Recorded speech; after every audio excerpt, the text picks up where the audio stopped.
as long as there's no delays fixing that Armco barrier from the end of qualifying 2. That was 2 quite heavy accidents we had. Everyone is fine, but the Armco barriers have took a bit of a beating. Quickest time thrown so far, which I'm unsure. We have experts in here, but I'm unsure will get beat. A 3:14.791 for the number 7 Toyota. The second quickest is the 1 Porsche. Then it is the 2 Porsche, then the 8 Toyota, followed by the 9 Toyota. And the 9 Toyota did have some drama. This is some of the highlights, and this is the last incident. We had the 23 P2 car straight into the wall and then into the gravel, which has caused that damage to the Armco. I mean, it's looking a bit sorry. They are going to struggle to get out, obviously, in this session, unless that is just cosmetic front-end damage, but we will see. But it is going to be a bit of a stress for some of them. The number 9 Toyota, I think it was, or the 8 Toyota, sorry, was having a new engine fitted in the first session. Alan McNish has joined me from the paddock, pit lane, wherever he's been. But Alan, what do you know of what is going on? Well, basically right now we're in a situation where we've got the last part of qualifying. The key time to actually try and do a qualifying lap for your grid position is going to be directly after 10 o'clock, so in 14 minutes time when it goes green. And then you've got about maybe a 15-minute window where the light is right, especially those first couple of laps, because the chances of having a clear track are quite high. Then after that, generally, everybody gets down to some sort of race preparation work. And then in the last 15, 20 minutes of the session, just before midnight, circuit's cool. You maybe can get the opportunity to put on a soft set of tyres because the track temperature will have dropped down to that appropriate point. And then you might see a last gasp. But I think this next 15 minutes, as soon as it turns green, is the ones where you're maybe going to see cars 8 and 9. You mentioned there was a bit of work going on there in the Toyotas, but I think both of the Toyotas that haven't really gone for a lap and sitting there in 4th and 5th, they'll have another run, and then Porsche for sure will try to have a clean lap to see what they can do, but I'm not sure they can beat a 3:14.791. You did say yesterday at some point that 14 was on. I think everyone in the commentary box kind of went, whoa, really? And it has been done 2.5, just under 2.5 seconds quicker than anybody else at the minute. Yeah. So there's a big thing. But track map coming up, guide us through it. Yeah, coming down through the Est de la Forêt, Tetra Rouge, one of the famous corners, and then along the Hunedière Straight, but often known as the Mulsanne Straight through the 2 chicanes. They actually are very different, even though the way you drive through them is quite similar, just because of the bumps and the curbs. And then long round to Mulsanne, furthest away on the circuit. That's a difficult corner, easy to lock up the brakes and slide wide. Down long straight into Indianapolis, Arnage, slowest corner on the circuit, then Porsche. And through the last corner, Corvette towards the Ford chicane, a really meaty part of the circuit. Ford chicane over the line, 13 kilometres, 0.629 metres around about the French countryside. I need 3 minutes and 14 seconds now. Work out the average speed of that. I can tell you it's very, very quick. Like I said, I can't work it out. I'm not very good at maths. I left school at 15. That's my excuse. But we did go out to the Porsche Curves in that qualifying session right at the start. And you were just about to do a piece to camera as the Toyota blasted past, and we all kind of went, whoa, that's on it. Well, yeah, we're very close to the edge of the barrier on the outside as you come through the double left-hander in Porsche, which is taking about 265 kilometres per hour. So, we're nigh on near 160 miles an hour there at that point, 170 miles an hour, in fact. And the car just looked absolutely planted and stable to the ground. The rear didn't move around, which normally it can do because in the second corner it drops off the road's adverse camber. You have to spot the apex, and the rear can be a wee bitty unstable there. But in this situation, the Toyota looks very, very good. Better than the Porsche in that place. I'd say the Porsche, the rear of the car, was certainly moving around a bit behind the driver. But, that'll be one of the things they'll try and get sorted out for the race. But I've always looked at the Porsche Curves as one of the main points in the circuit. If the car was balanced through there, I knew I had a car that I could work with for 24 hours. The other thing was making sure it got the power down out of Mulsanne and Arnage corner so that it didn't eat up the rear tyres unnecessarily. Those were 2 key points. That's it. And then, as you said, heading into this session, get it done quickly. And then if you don't get it done quickly, you've got to wait towards the end. But well, you know, there is a bit of a balance. I think that some of the teams here won't even consider going for a qualifying lap. You know, effectively over a 24-hour race, if you're going to be 5th, 7th or 8th, it doesn't really matter too much. If you're going to have a chance of maybe pole position and lifting up the special pole position trophy tomorrow night at the parade down through the centre of the Le Mans town, where probably 80,000 spectators are cheering you on, that's a special one. It's a trophy that I've got. It's one of the few trophies that I've actually got sitting. It sits as a doorstop, I've got to be honest with you, but it sits at the house. And I'm very proud of that, because to be the quickest guy around Le Mans in any year is certainly something you can pat yourself on the back about. That's it. I mean, it's a special moment. We just saw a glimpse of Louise. He's in the pit lane. When we get going, we'll be able to have a chat with Louise. But it's all looking ahead. There's a lot of that being spread around. I know that's in the pit lane, but I think that was the car that crashed as he came out of the S de la Forêt. Got a left rear wheel on the grass, came back onto the circuit, got a tank slapper on, and then hit the barrier on the left-hand side. And that gravel goes everywhere, even if you go through it. And you've got to be careful as a driver going through A at the first chicane. If you make a mistake, here you see it again. He's on the grass on the outside, pulls it back on a bit too aggressively, and then that loops him around into the barrier. And this is where the gravel comes in. So he just slid into the gravel, and you saw the amount that the guys were having to dig out. And they take the floor off. Olivier Panis and Barthez are the two owners of that team, and so therefore there's a wee bit of work for those boys, as you said. I think they will get out, because even although it was quite a heavy hit in the barrier and it's actually, you know, damaged the barrier, then it's only one corner and a nose and maybe a floor on the car. Does it just say like a nose, floor? I think it's quite a big work. We were talking about this yesterday. You spoke about it. Le Mans is everything in the first half of the year, but you haven't got unlimited parts supply, so you do have to look after everything you can. But you said yesterday you don't need that kind of thing before the race. No, but it happens, and I think everybody has had it happen. Every team that's been here a few times, every driver that's been here. It's the way the thing is, because the circuit's so fast. You know, we're doing average speeds of, you know, over 240 kilometres per hour in race trim. And so, therefore, any accident that you have is actually going to be quite a sizable shunt. And I think they actually got off pretty lightly, to be honest with you, by only maybe a nose floor and some right front suspension or left front suspension. You just saw a shot there, I think it was the Jackie Chan cars, parked up, wheels off, drivers in them. Yep. They're waiting for the 10 o'clock, because, as you said, if they don't do it at 10 o'clock, they're going to have to wait a little bit longer, but they are kind of sat waiting to go out. Yeah, it's also a point from the driver's perspective. He's now got 7 minutes, and he's going to, as you see there, one of the cars with the tyres on, he wants to get to the end of the pit lane so that he is ready and prepared. Now, the thing about that is, from a driver's perspective, you've got the best opportunity for a clear track. However, the negative is those tyres are actually cooling down. The pressures are dropping, and also the temperature's going out of the compound. So you've got to be able to activate the tyre again. You've got to re-energise it. And here we're going to just hear a little bit of a race director and what he's going to say. Good evening in the pit lane. This is race control. Night session will start at 10 o'clock. We are still doing some repairs to the guardrail entering zone 6, in zone 6. But informations I get from the circuit is that everything will be on time. Okay, so that's encouraging. That is what we want to hear. I thought you had a message there, but no, not quite. But I did from Mark Webber, actually, but I don't think we want to go on to that. He's arrived at the track. And does he want to come in? He's having dinner at this moment in time. You know, he can come in. Somebody that's else what happens with retired racing drivers. You can have dinner. Well, that's it. Someone else who has joined us in the commentary box is a journalist who was in the media centre when that massive lap went in by Kobayashi. Anthony Peacock. You said there was a weird reaction in there. Yeah, there was an absolutely sharp intake of breath. I mean, I thought there'd been something dramatic happened on track, but no, it was just everyone was amazed by just the sheer speed of that time. I think it was the sort of thing where people had to look again at the monitor just to check if it was real or not. I mean, what's the opinion of what is going on in all of the categories in the media centre at the moment? It's quick.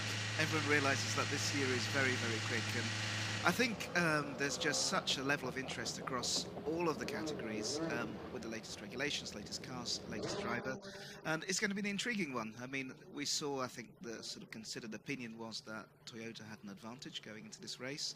Porsche seemed to catch up last night, but now the ball's back firmly in Toyota's court again, isn't it? So. It is, and that's the 8 car, which obviously had that engine change in the first session. That's on its way out. Now, Alan, I'm just going to bring you back in. We saw those P2 cars getting to the front of the queue. Now, these P1 cars are now stuck at the back. We have seen in other single-seater categories, as in Formula One, where certain drivers, even if they're at the back of the queue, they just go down the outside and try and join in. I don't think that's going to happen. No, I tried that once and was held there until everybody went out. It doesn't really work that way.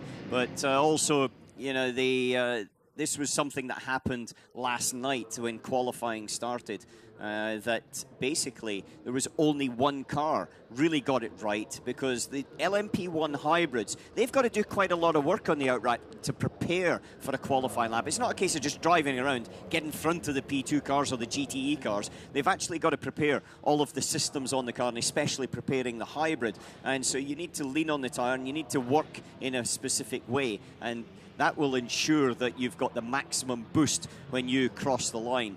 And so therefore it's, you know, there's a bit of work going on there for them, and it's also quite difficult to manage the traffic. One guy got it right, everybody else just got caught up. Well, that's the thing. I mean, got some Car 2 team radio coming up. You're in for 6 laps. Give us feedback on the balance on your in-lap. And then when you come in, stay in the car, or do the driver change in the garage. Well, that doesn't sound like it's a full Carlos Fandango qualifying lap coming up there, in terms of Timo Bernhard was the driver that's in that car too, and his engineer Kyle Wilson-Clark is someone that I've heard his dulcet tones many times in my ear, because he was my engineer in 2013.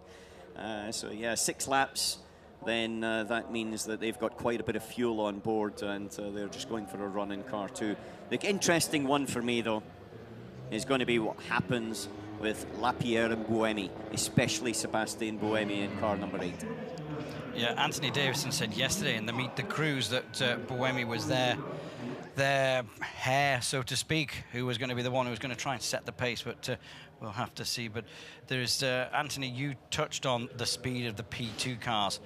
I mean, this is, we keep talking about it, Toby, Giles, Alan and Peter, about the quality of teams and drivers now in that category. Yeah, it's absolutely stunning. It really, really is stunning. And you see drivers now coming from all sorts of backgrounds. Formula One, for example, Alex Lynn, for example, has been in brilliantly in LMP2, and he's come from a background of single-seaters. So you have more and more drivers coming in, and they've really been, you know, an essential ingredient in what's made this year so fascinating so far. So it's a 25 car that is quickest in P2 coming into this final qualifying session. Midnight tonight, we will know who is on pole position in all our categories. So it is the 7 Toyota, which is outright quickest in P1, and then the 25 car in P2. In GTE Pro, it's the 97 Aston Martin, and then it is the Ferrari of I can't even see which one it is, 84 Ferrari that is quickest in the AM category. So they're all queuing up ready to go. I think Alan McNish needs a phone charger again. He's always needing a phone charger. He's a busy man. He's looking around. So, but yes, the car's getting ready. Good encouragement of the barriers and everything will be sorted, and we'll be underway in just about 1 minute's time, which is good. Got some car 91 team radio. We will go from the used tire from Patrick, which are now 3 laps old. We will go low fuel to get a clear read on balance before we move to a new tire. Now, we had a conversation earlier on, Alan, in the paddock, of this rule about temperature and drivers maybe only allowed to drive 80 minutes, etc. Toyota saying that potentially they would have to change driver every stop for fuel. But as you point out, that means drivers have got to drive on someone else's tyres. Yep, it's something that is a bit of a discussion point that is not obviously applicable in the qualifying. It's applicable in the race itself in terms of if the ambient air temperature is above 32 degrees Celsius, then there's a limitation on the amount of time a driver can be in the car at one time, which is not enough for 2 stints on the tyre. And so therefore it compromises strategy a little bit. It means that you've got to take over someone else's tyres. And that's not the most optimum way to run it, as the green flag now flies and everybody runs out the pit lane, because what you want to do is have a driver that's on his tyres from birth to the end, runs all the way through, because he understands the degradation. He doesn't have to learn it, and you can gain or lose maybe 2-3 seconds on an outlap just purely by knowing what the tyre is going to do underneath you. Well, that 91 Porsche is going out on someone else's tyres. When it clicks through, it's okay, Lietz is in the car. I mean, we wait till they actually go through the little reader at the end of the pit lane to give us that, but we have got track action. I did hear Louise in my ear, so Louise is going to be in and around the pit lane, so we'll be able to have a chat with her when she gets news and things like that. So that's all good. Helicopters just coming back in. They've been for a little bit of a whiz around the track with some VIPs and things like that. So all is set on board with the 7 car. This is the quickest car out there at the moment from qualifying 2. It's a 3:14.791. Now, we need to turn a light on in here, but last year we had a 3:16. I think that's an 8:87. So we are way quicker than what we were, and every year. And the organisers, a couple of years ago, in terms of Neil Yanni delivering that lap time in the Porsche, it was a pretty stunning lap time at that point. However, it's just been absolutely thrown to the weeds by Kobayashi. And right now is probably the optimum time to do it. It's still enough light, you can still see, and also the temperatures have just dropped down that little bit. But as you can see for Sarazan in this car at the moment, then there's quite a bit of traffic up ahead. And so he's got to get through it. The P1 car's so much quicker than the GT cars, but not so much as quick as the P2's outright speed. We were hearing on Wednesday that some of them are actually quicker once they actually get up to speed. Well, what happens is with the hybrid systems, you can boost up to over 1,000 horsepower like now, and so the LMP ones are so fast, and then they hit their peak velocity about halfway down these straights, and then after that they're decelerating a little bit, and then they're harvesting energy at the end of the straight by lifting off the throttle, or alternatively in the braking phase. And that means that at this moment when you're harvesting the energy, the LMP2s just get that little bit quicker. It means that sometimes the traffic just there, it can be a little bit of a squeeze at times. But those LMP2 cars are so quick this year with the extra horsepower they've got. They're up to 600 horsepower, and a 3 minutes 25.549 is the pole position by Vitaly Petrov in the Oreca, and so that is a stunningly quick time for a P2 car. That would have put you on overall pole probably about 8 years ago. Yeah, it's some speed, isn't it? And I'm now looking at the flies on that windscreen. He's been down the straight past the lake, is it? There's a little lake just as you exit out of the second chicane before you go up the hump into the Mulsanne corner, and that's where all these little midges and flies are around, and you've got your clean screen before you go out, then suddenly it's not. As you see now, the tricky point for him is he's got to get past 4 cars before he gets to the Ford chicane, or alternatively only 2, and then use the boost to overtake the other 2 before he gets up into the first chicane. And as I look out of our commentary box just a little bit ahead, then they all start on their lap.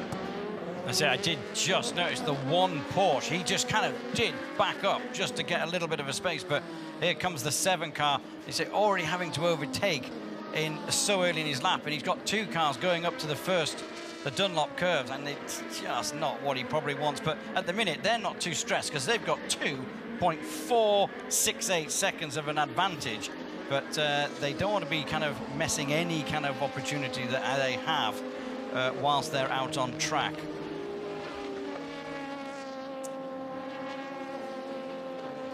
All streaming through. We'll wait till the sectors start popping in.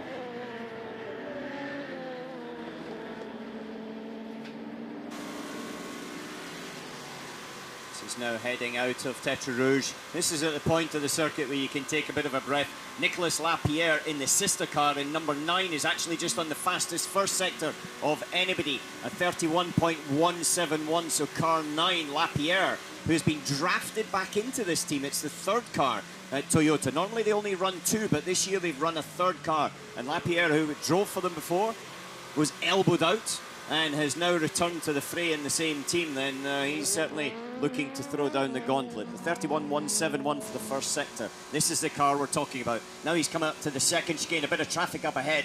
Now he's hoping he can get through this and overtake them down towards Mulsanne corner. Looks like it's going to be okay in this one. Runs a little bit wide in the apex, gets the power down, and now he's got to try to overtake that LMP2 car that's directly ahead of him now before he gets to this next corner, or that's the lap going to be compromised. I think it's going to be compromised. Yeah, it's a little bit on the limit. Even though he's not quite up behind him, it's just something where his eye's taken off the ball. And in fact, that middle sector is not quite there. So Nicolas Lapierre, even though he was quick on the first sector, he's dropped off a tad on the middle sector. 7/10 slower than Nakajima in car number 8. Here's his radio.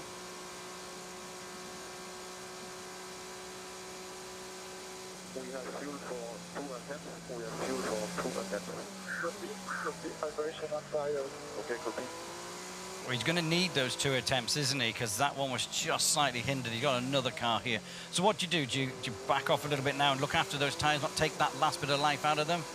Yeah, you've got to keep them up and alive. You've got to keep the temperature and pressure into them.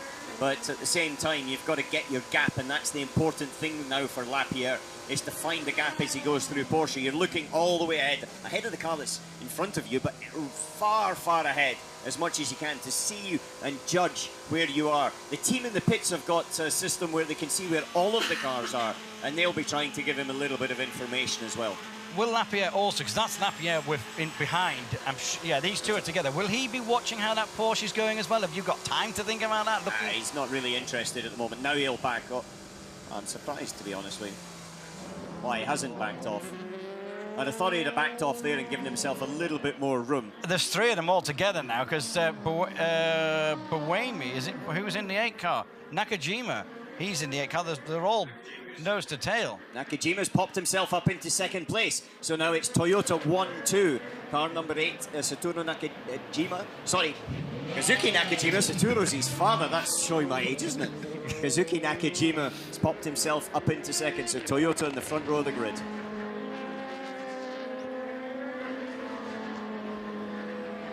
Just watching them go through here. So the number 7 car is the one that is on the pole at the minute. Oh, we've got a spinner. Car 17. That's obviously on the down at Arnage, on the exit of Arnage, you can see it looks like Lafarge is driving, got onto the AstroTurf in the outside of that corner, and presume he's lit it up and then just slid into the barrier on the inside. And so that's kind of messed up Lapierre's situation, actually, because even though he may have the fuel to go for another one, then when you cannot better your time going through a yellow flag section because of the marshals on circuit and the danger factor to it. Now, that car had a spin when I was in the hot seat last night. Now, there's 2 of them. There's father and son. So we couldn't tell you which one, because both of their forenames begin with P, so we don't know which one is actually in the car at that time, whether it's father and son, Patrice or Paul. But anyway, one of them has spun, and that's a disappointment for him. Anybody else coming up? What are you spotting there, Anthony? Well, that is a P. Lafarge. He looks older than, doesn't he? So I reckon that's the son. Okay. In the car. That's got that one out of the way. That's good. On board with a Jackie Chan car. This is, I'm sure it is a 37. Yeah. Who is aboard the 37 car? Let's look down our list. Alex Brundle currently in that car.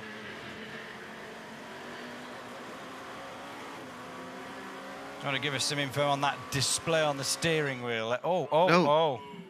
54. That's a Ferrari there.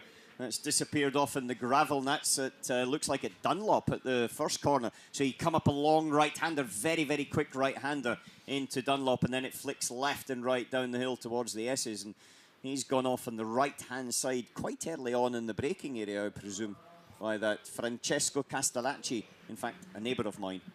Is he? Yes, he is. I'm not sure he's going to want to talk about that in the coffee on Monday morning. No, I don't think he will either. But I mean, what is it? That's a couple of people we've already seen have a few moments. Is that people just the track hasn't changed, but they were only on this track 20 odd minutes before they came back out on it. It's not like there's been a huge change. Okay, we've got Sarrazin.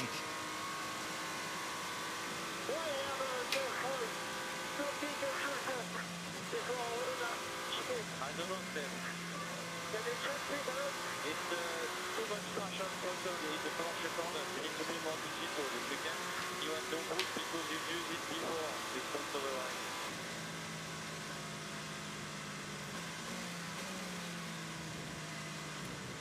Yeah, and Stefan Sarrazin there having a bit of a discussion about the boosting and the boosting strategy of the hybrid, which you can use to inhibit. Now you can see that now there is the sort of coarse yellow point as they're coming up in towards the Dunlop chicane, and that's for the Castellacci driven Ferrari there on the right hand side. So they go into a slow zone where they've got a limitation on the speed, and then that will run through to as they try and recover that Ferrari.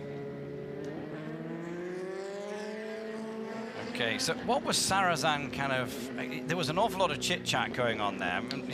Well, I missed the first part of it, but it was about the boosting strategy as he came through Porsche and where the hybrid was boosting and where it wasn't and where it was recuperating. But to be honest with you, I didn't quite catch everything that he said. Very, very complex these cars are to drive. I mean... Well, complex to set up as well. You know, all the setup of the car, to be honest with you, is in the systems as opposed to suspension. You know, you get your car in terms of ride heights basically set up before you even get here. You know, it's 95% set up in terms of that's the optimum way to run the aerodynamics of the car, and then everything else is purely and simply working with the suspension, the way the differentials, the way the braking systems are working, and the way the hybrid. And you can see that the Castellacci there disappeared from the right-hand side of the screen to the left, and it looks like he's lost that Ferrari under braking. And looking at where they're putting that on the ground, that might be staying there, unless he... Can he drive around the outside of there? Yeah, you can drive around the outside. There's always probably about 2 meters of tarmac around the outside of every gravel trap. Okay, we might be able to get a word with Kamui Kobayashi, with Louise. Let's just bear with us. Well, taking a look at what's going on with the other cars and the number 8 trying to match your speed, but is anyone going to get close to that, Kamui?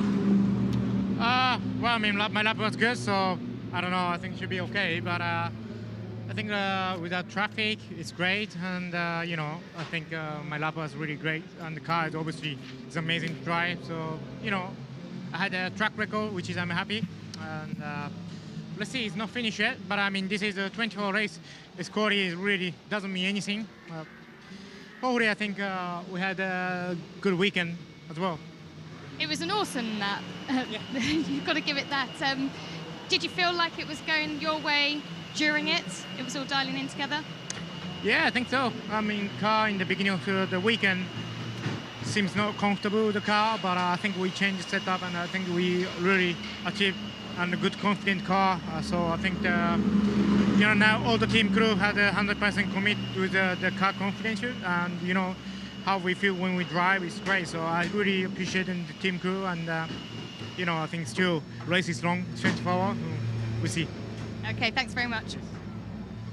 So that was Louise with Kamui Kobayashi, the guy who set that incredible lap time earlier on. Sarrazin is out in the car at the minute. We saw a lot of work going on there, people having stuff going on in the...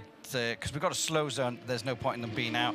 That optimum time that Alan McNish talked about is probably gone for this session until the last 15 or so minutes, and then it'll come back. So most of our leading contenders who are in the business, they are in the pits. Some others might just be wanting to kind of maybe get some experience in the slow zones. If they're bronze drivers or something like that, they want to get used to it. And so, yeah. So, Anthony, 15 minutes or so into the session, what do you think?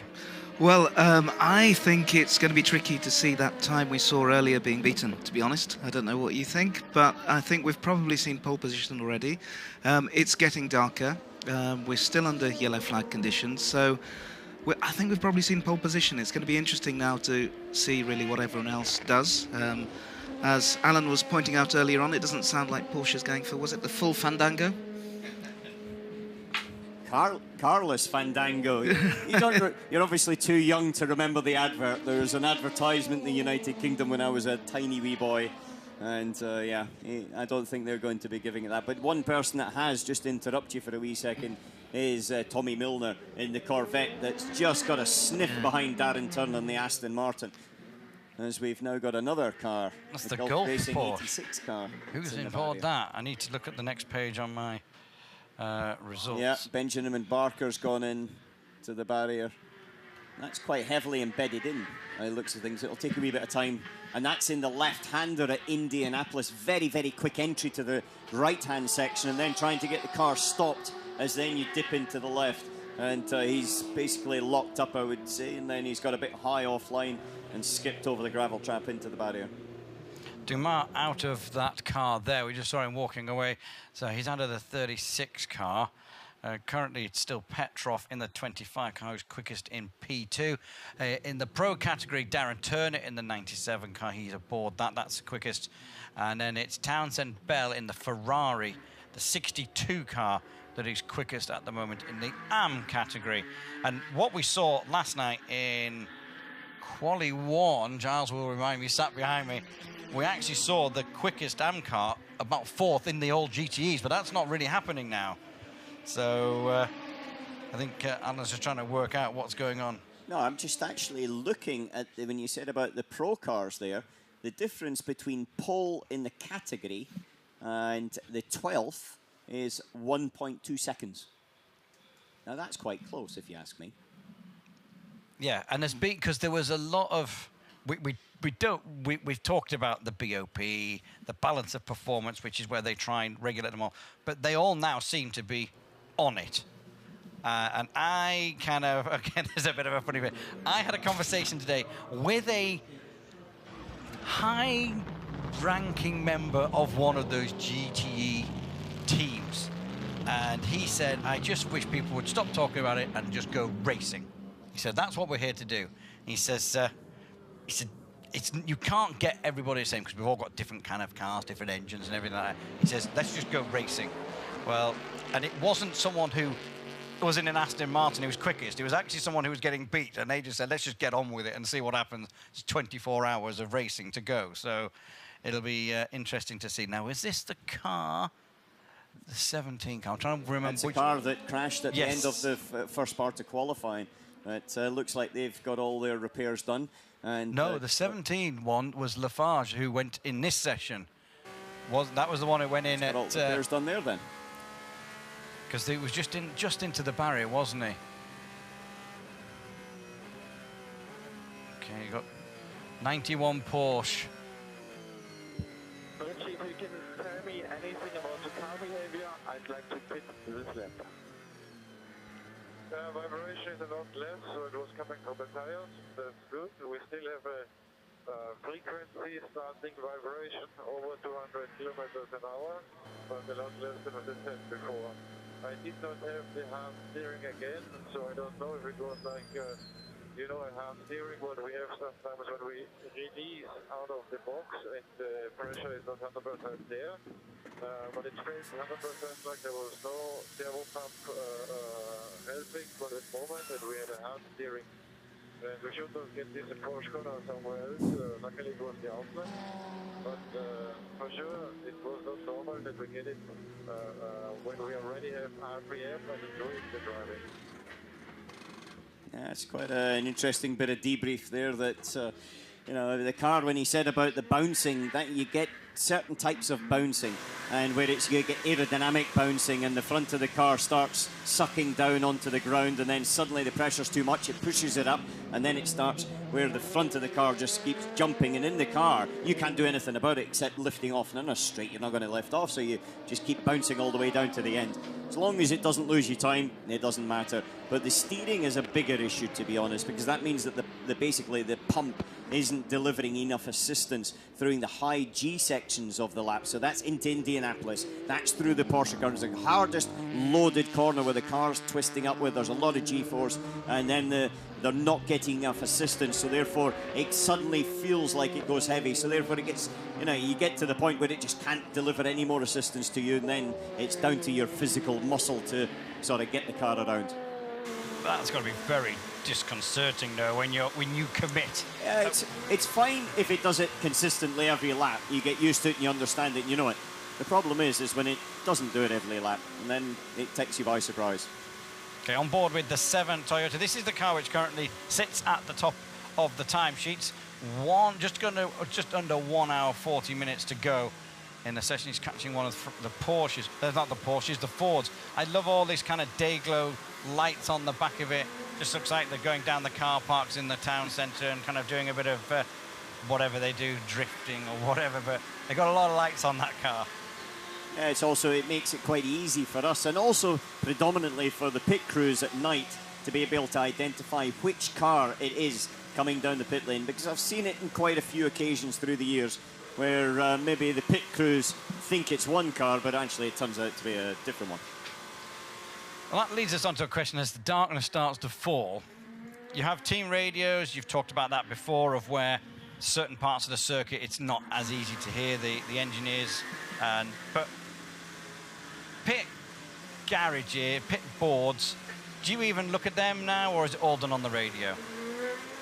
Yeah, pit boards you do look at, but you can't really see very much on them, to be honest with you. So therefore, there's a lot of data on the steering wheel, and then after that, and I used to just have basically an understanding with my engineer what information and when. So we see car number 9 coming down into the first chicane. He locks up, misses the apex completely. That's Nicolas Lapierre as he's trying to get a lap done, and it wasn't a quick lap.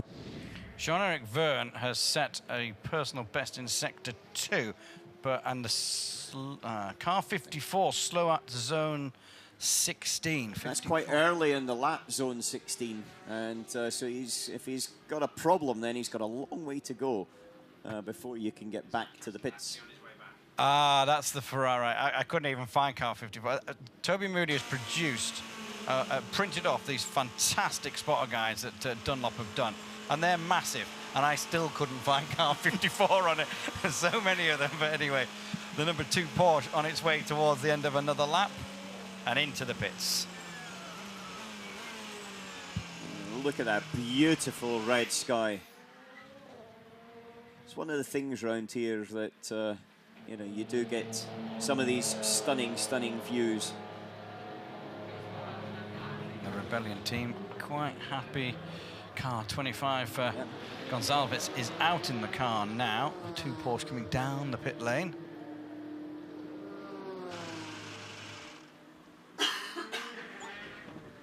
So this car okay.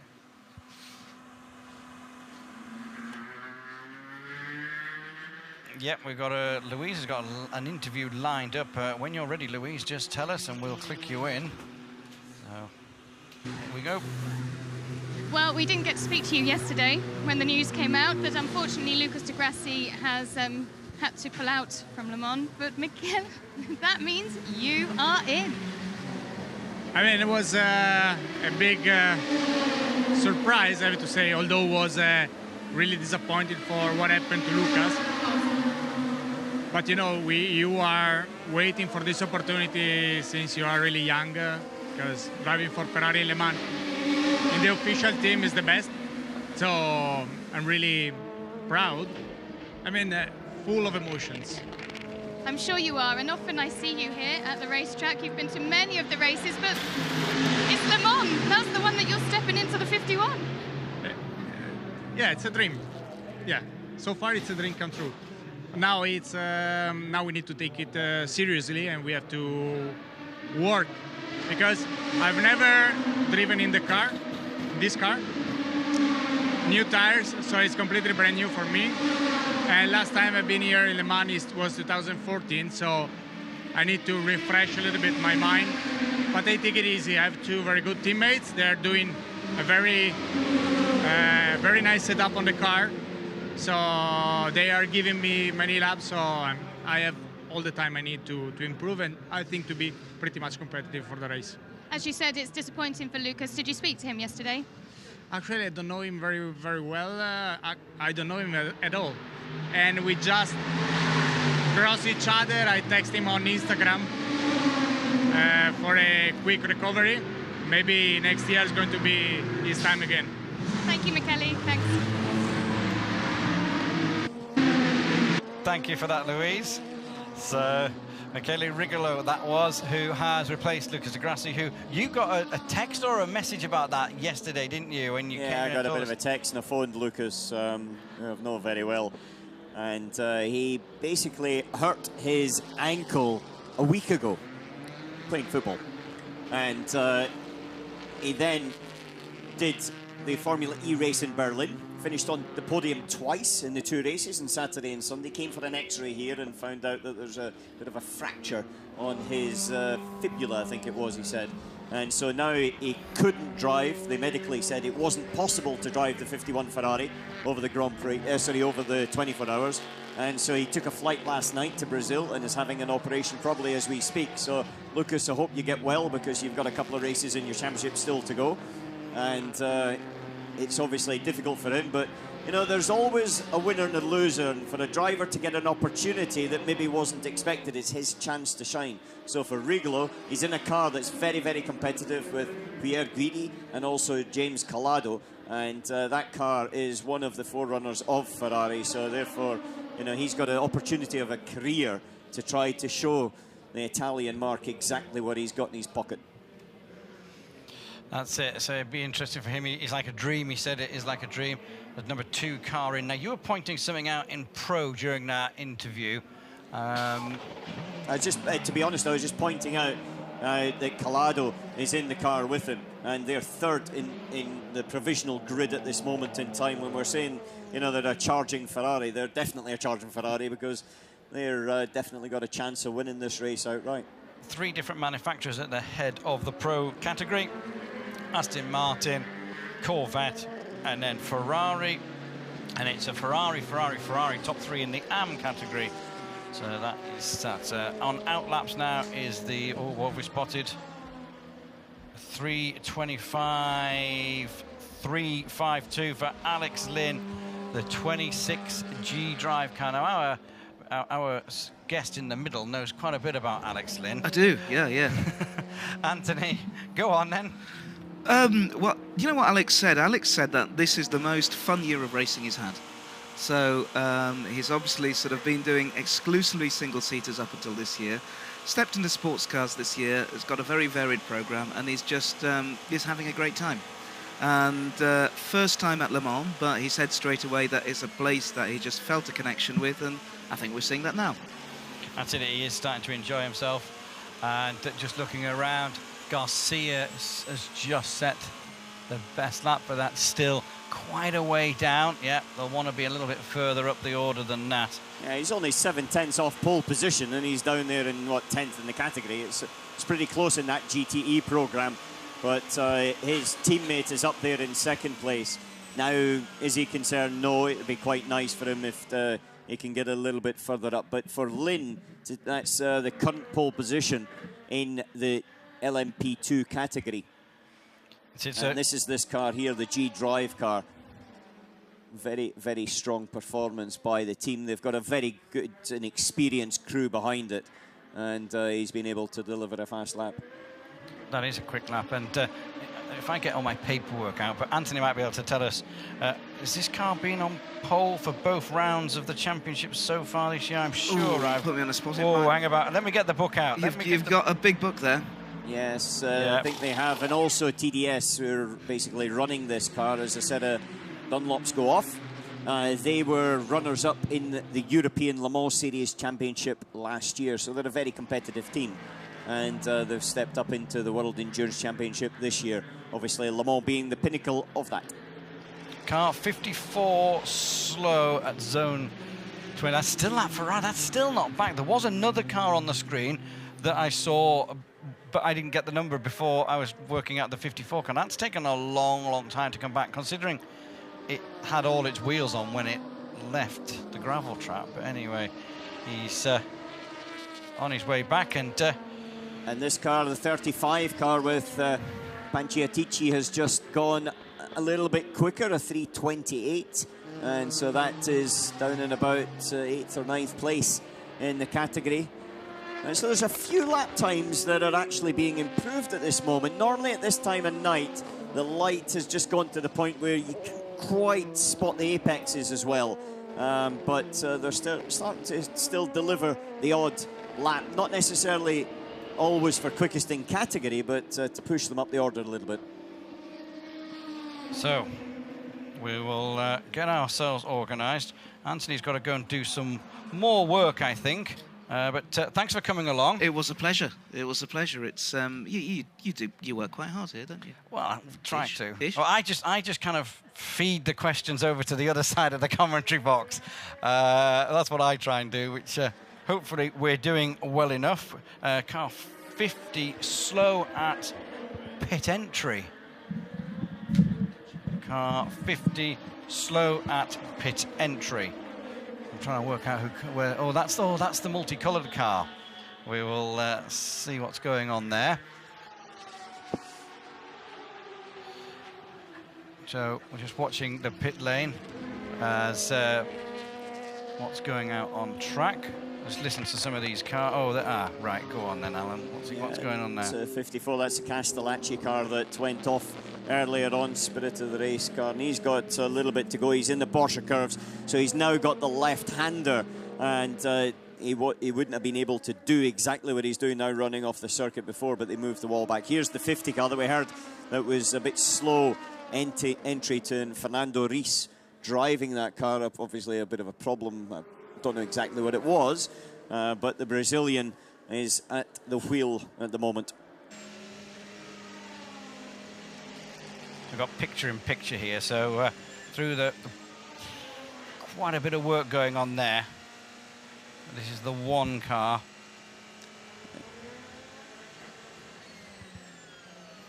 There's Neil Yanni at the wheel, who was the fastest man around Le Mans until about an hour and a half ago, when Kamui Kobayashi demoralised his lap time, and Yanni's just not done a fantastically quick lap, but I think there's a bit of traffic on it. So just had a little bit, maybe had to just go slightly wider there. So you have to. This is the thing, in Le Mans with 56 cars on circuit, you've got always a bit of traffic going on.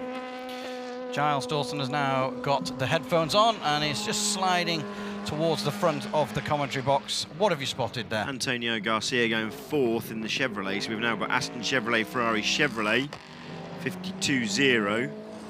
So the only ones we're kind of missing there, the Ford and the Porsche, but the times are just so close. 1.2 seconds still covering the GTE Pro class. Seriously impressive how close and how good this BOP really is.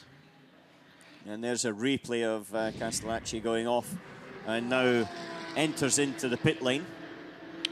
So it's been quite a bit of time lost there between going off the circuit and eventually getting the car back. But thankfully, the bodywork looks as if it's pretty much in one place. Now he's getting dragged into the weighbridge. Now that's just... that's cruel, harsh, isn't it? That is... the car's going to be overweight because of all the gravel that's inside of it, if nothing else. Oh, he's allowed to drive him through, yeah. I'm not sure. The front right seems to be quite as if he's broken a damper or something. It seems to be... It could be a bottom wishbone or something that's broken there. Pedro Lamy just going quicker in GTE Am, still not managing to displace the car that set the time earlier in the session, the Ferrari 488. Bill Sweedler on board at the moment. That time not being set by Bill, but Lamy definitely trying to go for pole. The 37 car has just gone a little bit quicker, and yeah, I say Bill Sweedler and then Pedro Lamy in Am. There's all sorts going on, isn't there? I mean, you are just having to keep across it fully to see what is happening. Townsend Bell, of course, setting that GTE Am time earlier on in this session. The 28 P2 car now. There's some P2 cars are coming in quickly, aren't they? Vaxavi, he was the pole position guy last night. I was listening to his interview where he was very happy, but he very correctly said this is only the first qualifying. It certainly is, because he's gone a little bit quicker now. However, he's down there in 6th place. So pole position last night, 6th place at the moment tonight. 1.8 seconds away. So Louise just telling us that 51 and 71 AF Corsa run Ferrari 488s are just getting ready to go out. So this will be their challenge. They're obviously seeing all the green times coming up on the timing screen as Michael Christensen takes the Porsche to pole in the GTE Pro class, 3:51.8. So this is it. We've got the GTE Pro class and the LMP2 class flying. Where has that come from? Because Peter, who's not in here at the minute, when we went in and had some hospitality at Porsche at lunchtime, he was talking to a couple of these drivers. Garcia goes pole. This is it. This is the moment in GTE Pro, 3:51.4 from Garcia. So I think the fact that the AF Corsa cars are just ready to roll, we're about to see them come and do the same thing. So the track is obviously as good as it's going to get.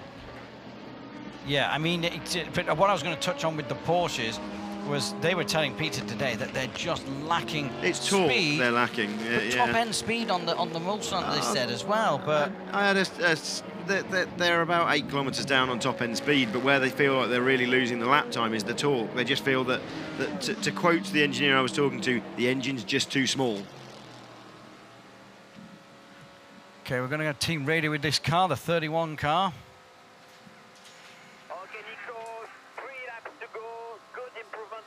Lap, but we need more. We need lap in 3:29, 3:29.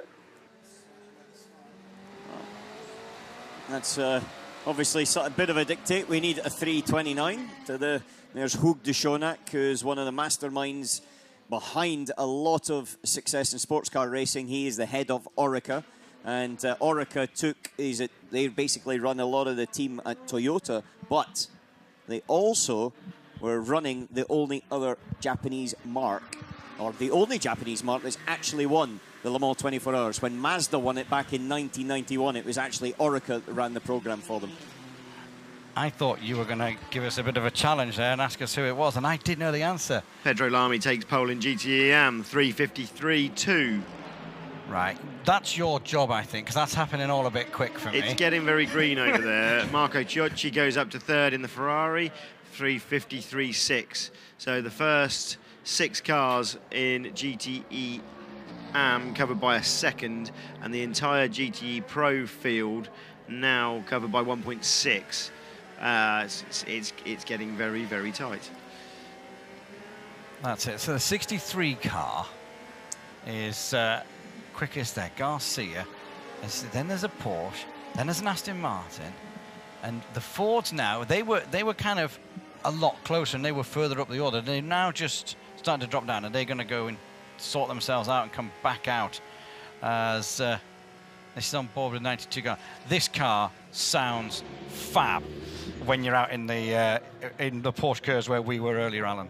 Yeah, it certainly is, and that's Vaxavi, who was the quickest guy last night, into the pits now. There's a bit of a driver change. He takes his little insert seat out, and then one of his teammates, to be honest, I don't recognise the helmet, so I can't tell you who it is, but one of his teammates jumps in. Bit of a clean of the windscreen. I got a question. Thank you very much, that's very kind of him. He also cleaned the camera lens. I got a question that you probably won't know the answer to, but very on the very edge of that windscreen, you could see what we have. There's rip-offs, and I mean, they don't rip them off every time because obviously you don't want to run out, but what is it like? You come in for a fuel stop, you've done your 45 minutes, you come in for a fuel stop, they clean that windscreen. What is that first half a lap like when you can see again?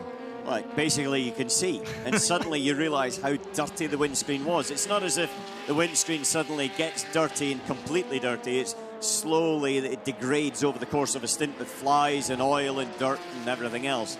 And then suddenly they clean it off, and it's like there's illumination, like somebody's turned the lights on. Especially at night, it feels like someone's just turned the lights up, and then you can see. That's the other one of the Porsche driver change going on in there. That is the leading car in Pro just coming in. That's a Garcia Corvette. I always want to say Chevy, but I don't know why, but it's a Corvette. It's a Chevrolet Corvette in reality, isn't it? Well, that's what I thought, but I didn't want to say that. Anyway, he's into the scrutineer's tent, yeah, Weybridge. I tell you what I saw them doing here yesterday in free practice. They pulled the cars out. It was P2 car I saw them doing on. They pulled the car out, and then a marshal stood behind the car, and the marshal at the front of the car was pointing to the mirror to see if the driver could see the marshal behind him. There's a regulation that you have to be able to see at certain points around about behind the car, and so therefore they check them. And it's a very good idea, because the mirrors are there. If you can't look out of the mirror and you can't see anything, it's kind of a bit of a waste of time having a mirror. Fernando Reis just putting the Labra Chevrolet Corvette up into 4th place in GTEM, 53.9, all getting very tight. Will Stevens getting frustrated that his pole time is being demoted and demoted and demoted. Another 53.9 in the JMW Ferrari. Okay. Starting a lap. This is the other Machiavecchi as he now drops down through the S's in the RSR.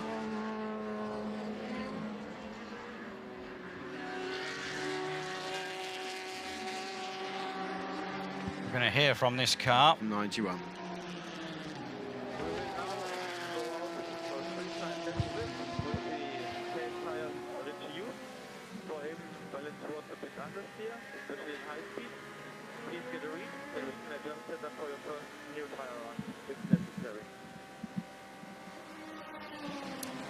Yeah, it's basically taken over the running, setup running, even though it's only 3 timed laps, 5 laps in total, including the out lap, 3 timed laps and then the in lap.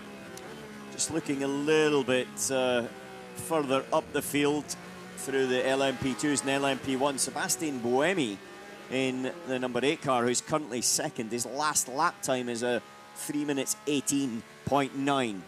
Now, Sarazan in the Toyota that's currently sitting on the pole, the 3 minutes 20.7. So underlying their pace and performance, because the 2 Porsches are 3:22 right at this moment in time. So Toyota are on the pole, but they're also delivering when they're doing their long runs, because all 3 Toyotas are actually running a bit quicker than the Porsches. But do you think they're maybe doing some race simulations? Pedro Lamy getting out of the... Well, they're all doing the race simulations. Because there's no point in going for qualifying at this time of night now. Yeah, but you get into your race work. This is performance. And that's, you know, a good look at it. Bernhard there at 3:22.0, and Yanni in the other Porsche 3:23.6. So have they got something to be concerned about, or...? I'll put it like this. Every time I have seen the competition go 2.5 seconds, 3 seconds quicker than me, I did get a little bit worried. And then when they were doing it in long runs as well, I got a little bit worried. And, you know, they were confident last night. I had a wee cup of tea with some friends of mine who are at Toyota in my time there as sports cars and also in Formula One. And they had a smile on their face. They were confident that they had a car that's capable of delivering and getting the job done. Yeah, and the little shock in the first session earlier with the oil system issue when they had to shut the car down. The only blip so far on the copybook. Everything else has been pretty seamless all weekend.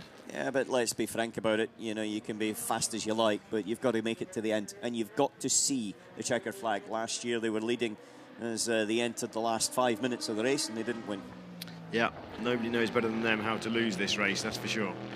All right, we've been joined in the commentary box, but again by our esteemed colleagues of Toby Moody and Peter Dunbrett. Peter Dunbrett got very excited about something, didn't he, Giles? What was he getting excited about?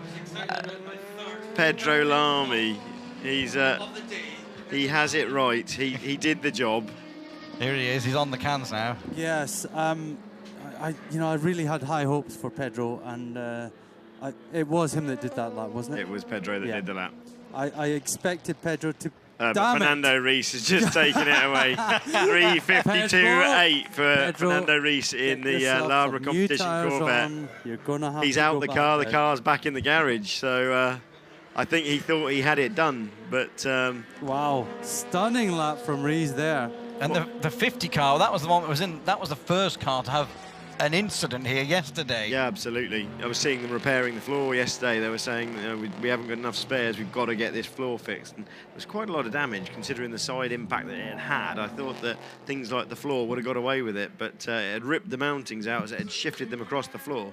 Wing adjustment going on there on the back of, is that the 91 Porsche 911 RSR? Well, we know that the Porsche is probably the slowest in a straight line around here. So they're probably just dropping a bit more wing off.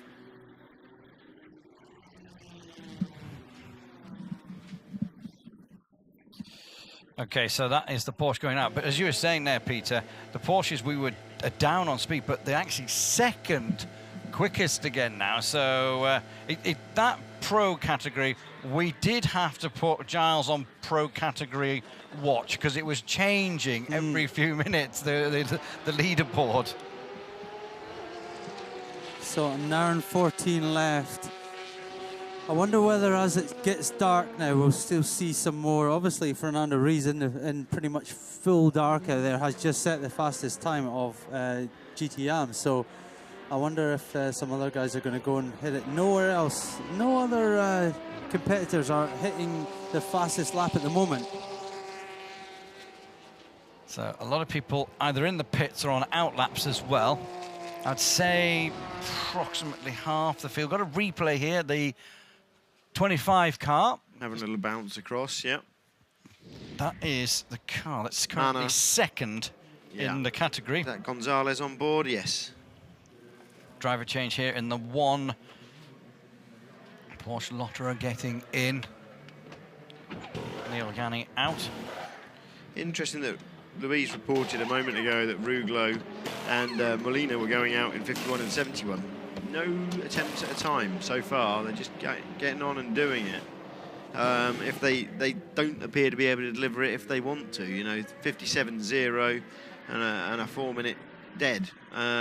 So we'll see if they decide to go and try and push harder. I suspect that Ferrari aren't going to sit there and think, it's okay, that we're back there. I am surprised, that said, how many of them are pushing for pole in the GTE class. I thought that with it being as close as it was, some of them might have said, you know what, let them have it. Yeah. Rusinov now aboard the 26 car. That's the car currently sitting on pole in LMP2. Still a question mark. Lotterer aboard number one car as well, so I wonder whether he'll fancy a little lap himself. Have we seen any data on whether they're on soft? I guess they're all on soft tyres now. Haven't seen any of that yet. Some on medium still.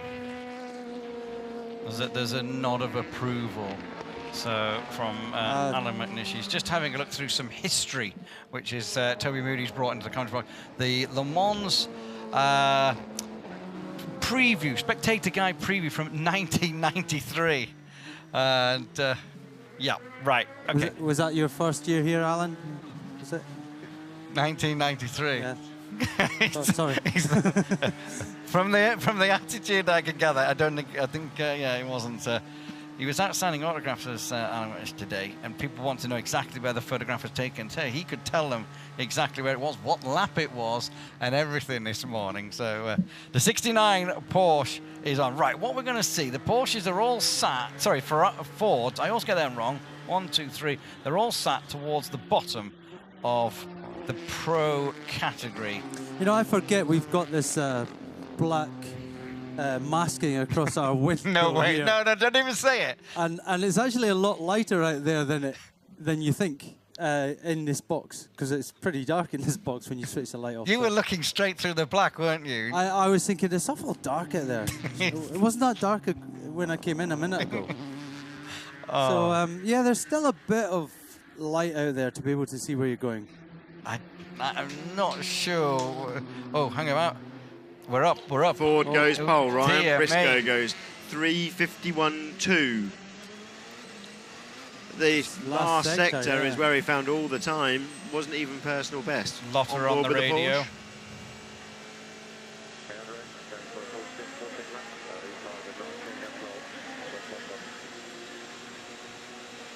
Old tyres on the Porsche there.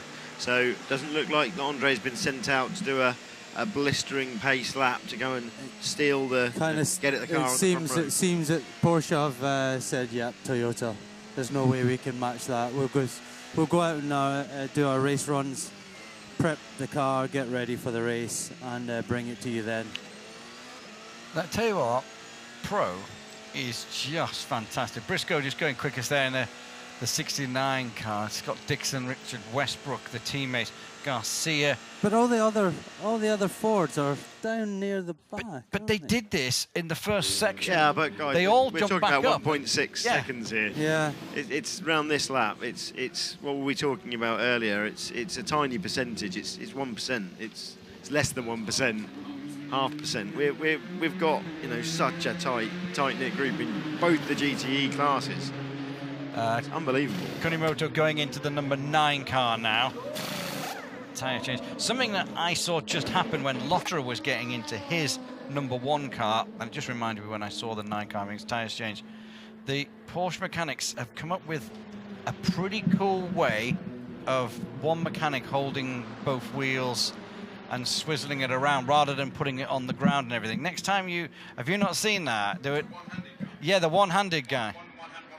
Yeah, that was the first time they used it. Silverstone, were kind of... That picture was broadcast quite... I saw that as well. How cool is that? That's a strong guy, yeah.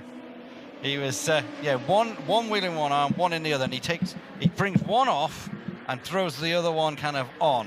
I'm just thinking, again, another theory about the GT Pro, how perhaps now it's a bit cooler out there. Are the Michelin working a bit better than the Dunlop were? And is that the difference? Because Aston are gradually slipping further back. If I'm honest, that has changed so much tonight that it just seems to go. Mike Conway on board the 7 car. That's just having a new nose put on the front of it. Okay, new tyres going on the 50 car. Used tyres going. Different tyres. Okay, used tyres going on. You can see that bubble defect, like pickup, isn't it? Is what you call it. Well, yeah, it shows you the difference because we were looking at the Porsche P1, and every single tyre was being skimmed off the top. I don't know what that's called when they do that. Scraping, basic scraping. Scraping the rubber off. Heated scraping, where they scrape all the rubber off and make them nice and smooth. Obviously, with some of the GT cars, and there's a GTM AM car, they're not so bothered about that, and they just get on with it and stick the tyres on. And then they just get on with it. Going back to your Pro category, that has chopped and changed so much. Okay, here's your tyre allocation. Who's going to explain that? Go on. I'm going to hand this back to here we go. friendly Scotsman here. 16 sets of tyres for everybody throughout the race itself. Okay, Toby, that's it. So Toby's now back 16 sets of tyres for every car. For the GTE, but then you've only got 12 sets for the LMP1, so they've got a slightly different tyre allocation. Not that it's going to be impossible for them to do it. It's a compromise on strategy, but the tyres are designed and developed through all the endurance testing to make sure that they can do it. And Le Mans actually isn't very difficult for tyres because of the length of the straights, so it doesn't put a heck of a lot of energy into them. It's generally quite good. Everyone watching the monitors as we are. So we're on board with the 7 car. This is on an outlap. Mike Conway in it. This is the quickest car in qualifying. It was in qualifying 2 that the time was set of a 3:14.791 and 2.337 seconds is his advantage. Mike Conway's stats up on there as he just flicked up back into the Porsche garage. Driver change coming up. Everyone looks... They look happy considering... Seidel, yeah. Yeah. Basically, yes. Look, there's a point when you've got to admit, which I think actually was a little while ago, not just about 10 minutes ago, but a little while ago when Porsche realised that when they came here for the test day a couple of weeks ago, they probably didn't have the performance of the Toyota. And so therefore your mindset changes very quickly to, right, we've got to knuckle down, we've got to look at the race, we've got to maximise what we've got, we can't chase what we can't chase. They've all done their simulation, and the simulation and the design process of the car is developed to a certain point, so they know, give or take, within a few, tenths of a second where they're going to end up. And I don't think a 14.791 was on the simulation of Porsche. Two car, which is Timo Bernhard's been at the wheel of that car into the pits now. That's it, being wheeled back. Currently sat in 4th on the grid. Yeah, the reason they take them back into the pit, though, is not necessarily there's a lot as Bernhard jumps out of the car. Not a lot wrong with it, but also what it does mean is that there's no restriction on the number of mechanics that can work on the car, so they can do a significant amount more work on the car. The one thing that they have to do is to refuel it when it is outside. And as you see, the nose being taken off there, and also tyres changed. Got Brendan Hartley that's suited and booted and ready to jump in. The one car with Lotterin, as we heard, he's on a bit of a run. And Davison in the 8 car. That's one of the... Yeah, Davidson's in the pits now as well. So actually, Andre's the only LMP1 is there when a Jackie Chan car that's dropped in, and that car sitting in 3rd place with Laurent just at the wheel, who's jumping out. So what's going on there? Still Rushanov in the 26 car is quickest in P2. Gonzalez is 2nd in the 25 car. The gap between them just under 0.2 of a second. So that's as close. Let's just keep an eye on the pro category. Our leading car, pole car at the minute, which is Briscoe in the Ford, is back into the pits. But Garcia is on his way around the circuit, trying to post something, but no blue sectors or purple sectors at this moment. Some work going on in the Jackie Chan cars. Just coming up to just over an hour to go of qualifying. A lot of people in that Jackie Chan garage. You had the sort of central area where the VIP guests were, and that really limited the space for that mechanic to be able to work on the rear end of that car. There's you have your view of the podium and who will be standing there come the end of this 24-hour race at 3 o'clock on Sunday afternoon. The iconic Ferris wheel that's opposite our commentary position. Just to recap, what a lap that we have seen from Thomas Laurent to put that LMP2 car so high up, and then Roman Rusinov together with his teammates Alex Lynn, who did that quick lap earlier when we were out of the box. 325.3, quicker than the R18 pole position lap from 2011, Alan, in an LMP2 car that you can buy as a rolling chassis for $500,000. Oh. Stunning, isn't it? Stunning. Cheap at double the price. Cheaper but, at twice the price. There's also now a good lap by Ollie Webb, who's popped himself up. He's not moved up in terms of his place on the group. Well, he has a little bit because he's jumped ahead of all the LMP2s in the Collis LMP1 privateer machine and a 324.744. Talking about simulation, I'm pretty sure Collis didn't believe that that car was going to go that quick this weekend. Really? Really. Okay, so, well, he'd be quite happy with that. They had a bit of a troubled event here last year in that Collis car. Were doing all sorts of work on it all of the time.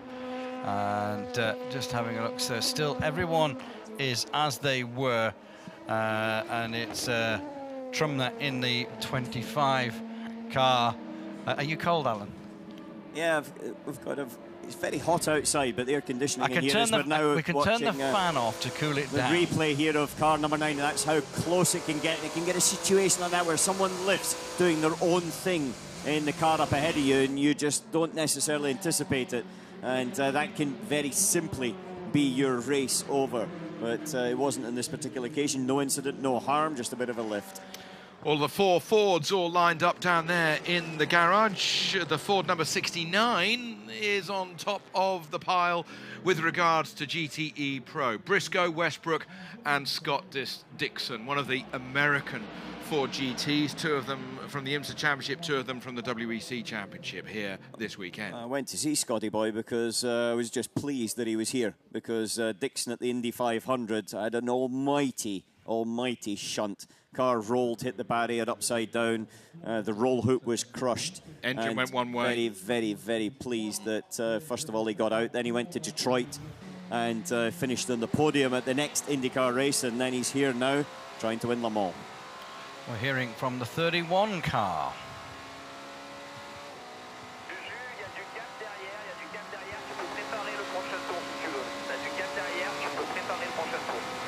Yeah, Julian Canal being told there he's got a gap behind him, so you can prepare your laps because he's going to be going for a qualifying lap on the next one. And that's his team just giving him a bit of advice where the gaps are. Don't have to try and overtake that car that we saw ahead of him. Just drop back and then get yourself ready. Just to finish off the Scott Dixon story, in Texas last weekend, he was involved in another shunt. So, yeah, I've seen pictures of the car basically buried into the wall with somebody else. So those IndyCar boys are fairly robust characters. And Tony Kanaan obviously coming over and enjoying himself. Oh, ice creams. Don't show Julian an ice cream. Whatever you do, Alan McNish, do not mention ice creams if you're in the box alone with Mr. Porter.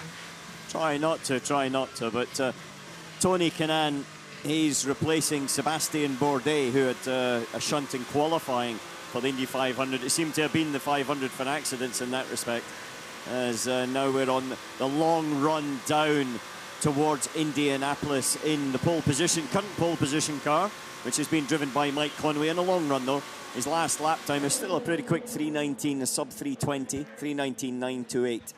So Manuel Collard there, who I think's done this race, I think is something insane like the last 20 times. Yeah. Former teammate of yours? Former teammate in 1999 at Toyota. He was actually partnered with Martin Brundle and Vincenzo Sospiri in the sister Toyota GT1 to myself, and I was with Ralph Kelleners, who's currently in a commentary box next to us, and Thierry Boutsen, who's selling expensive aeroplanes. I'll tell you who I haven't seen in car driving while I've been in the box.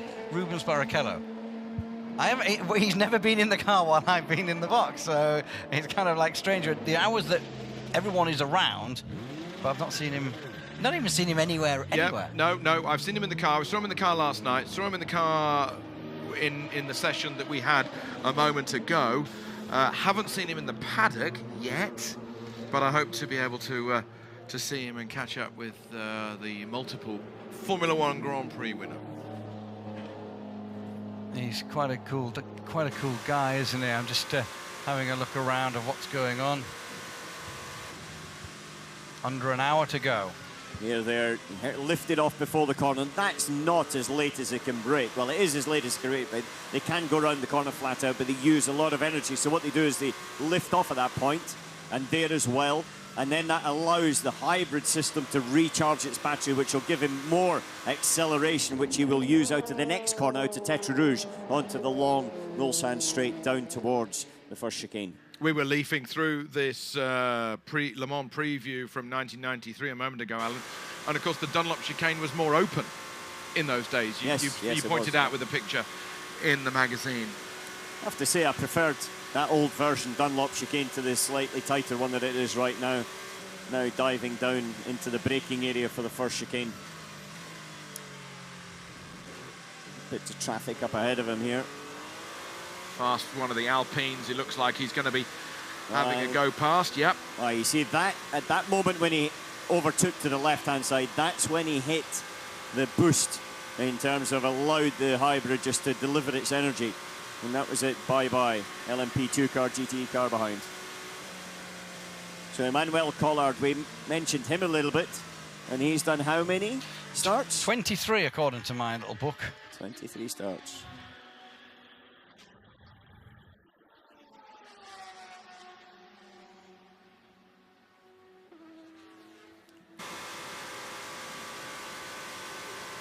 So 35 car made some changes to the rear setup.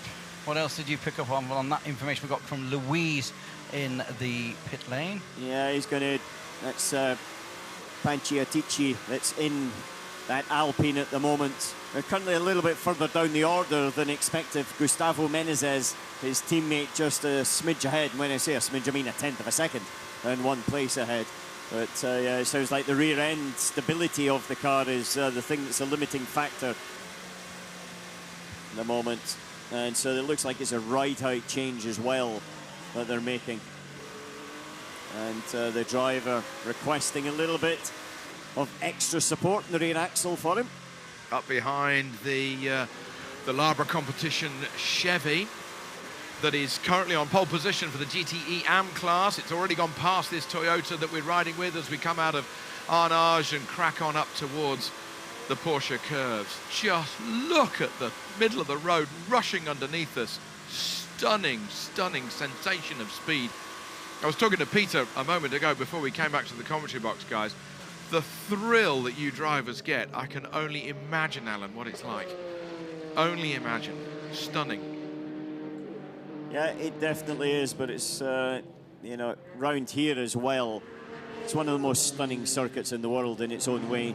It's a yellow flag there at zone 20. That's down towards the Dunlop. It's a little bit further than the Dunlop chicane, actually.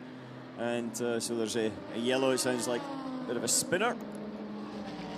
You were saying, or someone from our team was saying yesterday, that there's potentially a P2 car being made with 2 seats in it. Yes. Oh, and it's a Porsche. It's Brendan Hartley that's going very slowly. That's running back on its electric motor. No engine. So the internal combustion engine, the power unit behind him, isn't working, and he's coming back on pure hybrid, limp home, get you home mode. That looked like it was out of Arnage. Sorry, Mulsanne corner. Yeah, because the yellow has been thrown out of the second chicane on the back straight. There's a lot of kind of headway. Here we go. Yep. That's Mulsanne, and he's run on. Yeah, he's just run wide there. Down at Mulsanne, obviously lost the drive. Lost complete drive. It's very quiet. Yeah, a little bit of frustration there. That's not what you need. The lights have changed since the last shot.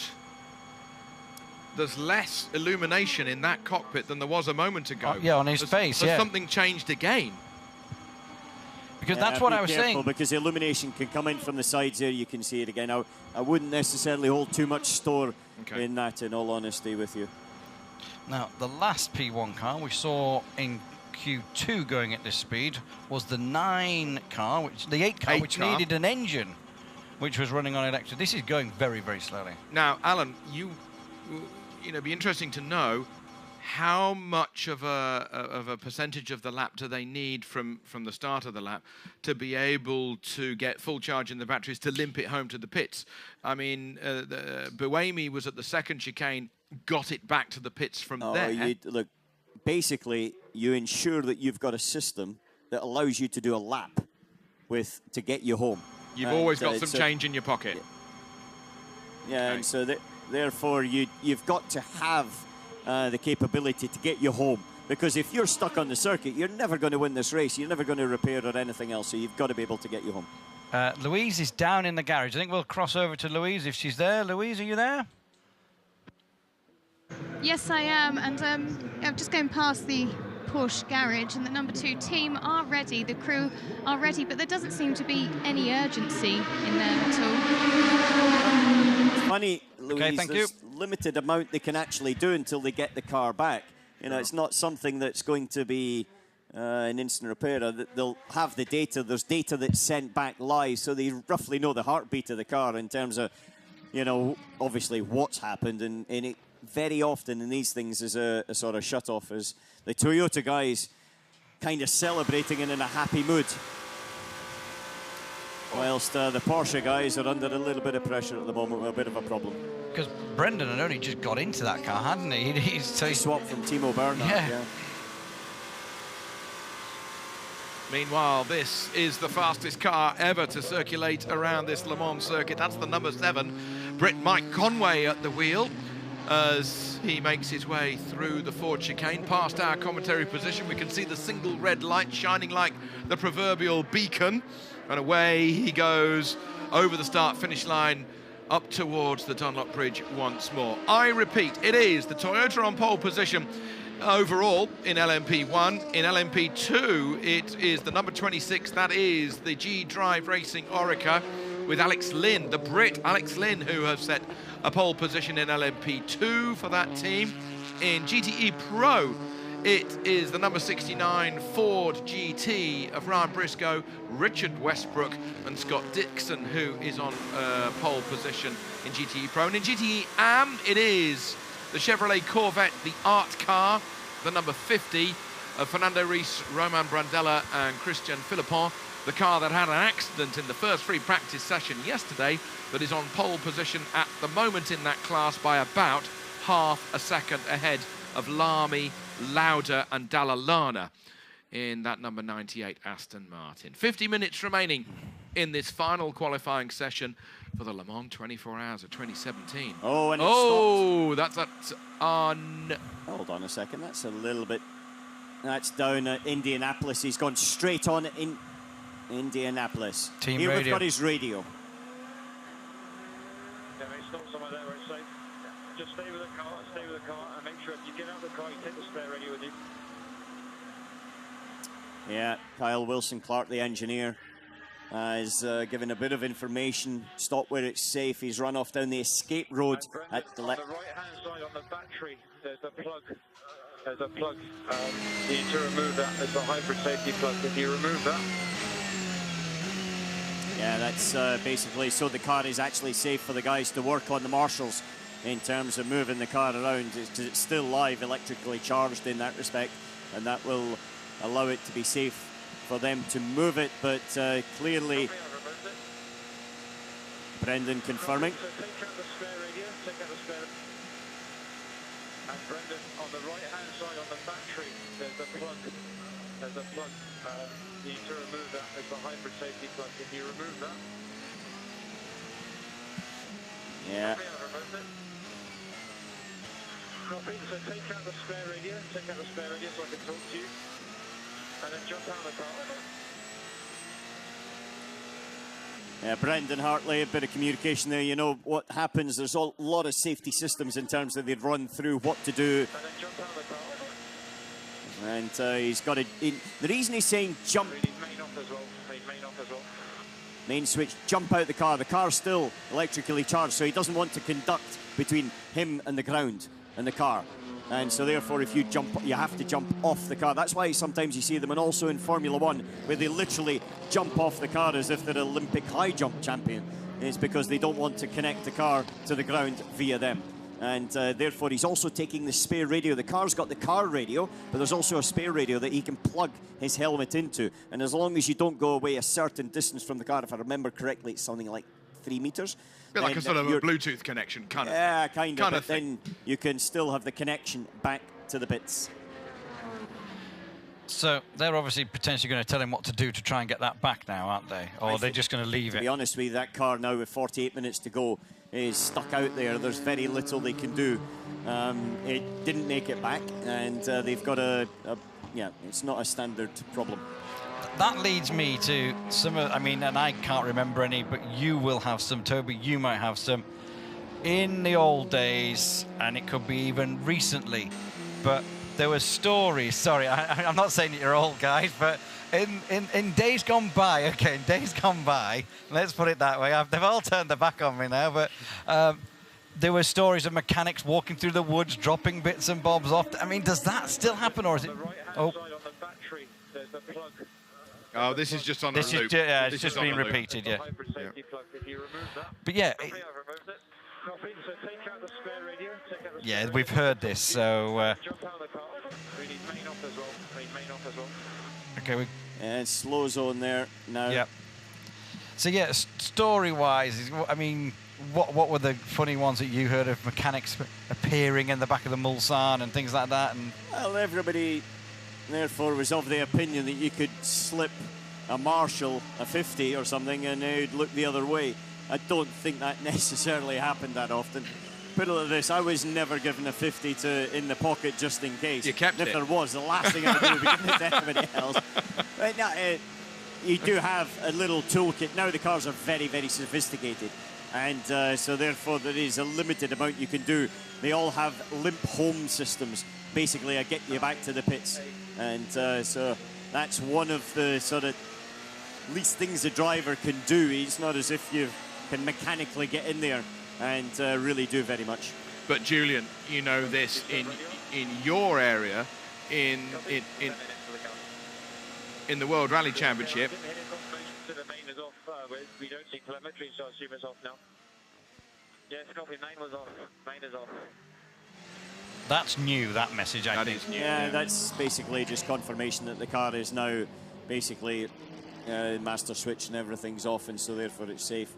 And I would expect Brendan to have a little watch, see what he can learn out there, and then come back later on. You know as well as anybody, Julian, that in World Rally Championship, you know, you can't just have a friendly spectator handing you something. I mean, the last time I remember that sort of thing happening, you know, was Oriol in Sweden, and there was 4 litres of oil just mysteriously got, but and that was in what, early 90s, and he got caught. He got caught. 25 years ago he got caught, so it's long gone nowadays. Well, we did have a situation like that only on the last rally in Sardinia. Hannanen at the end of the first aid had damaged the radiator, and the FIA followed him all the way back.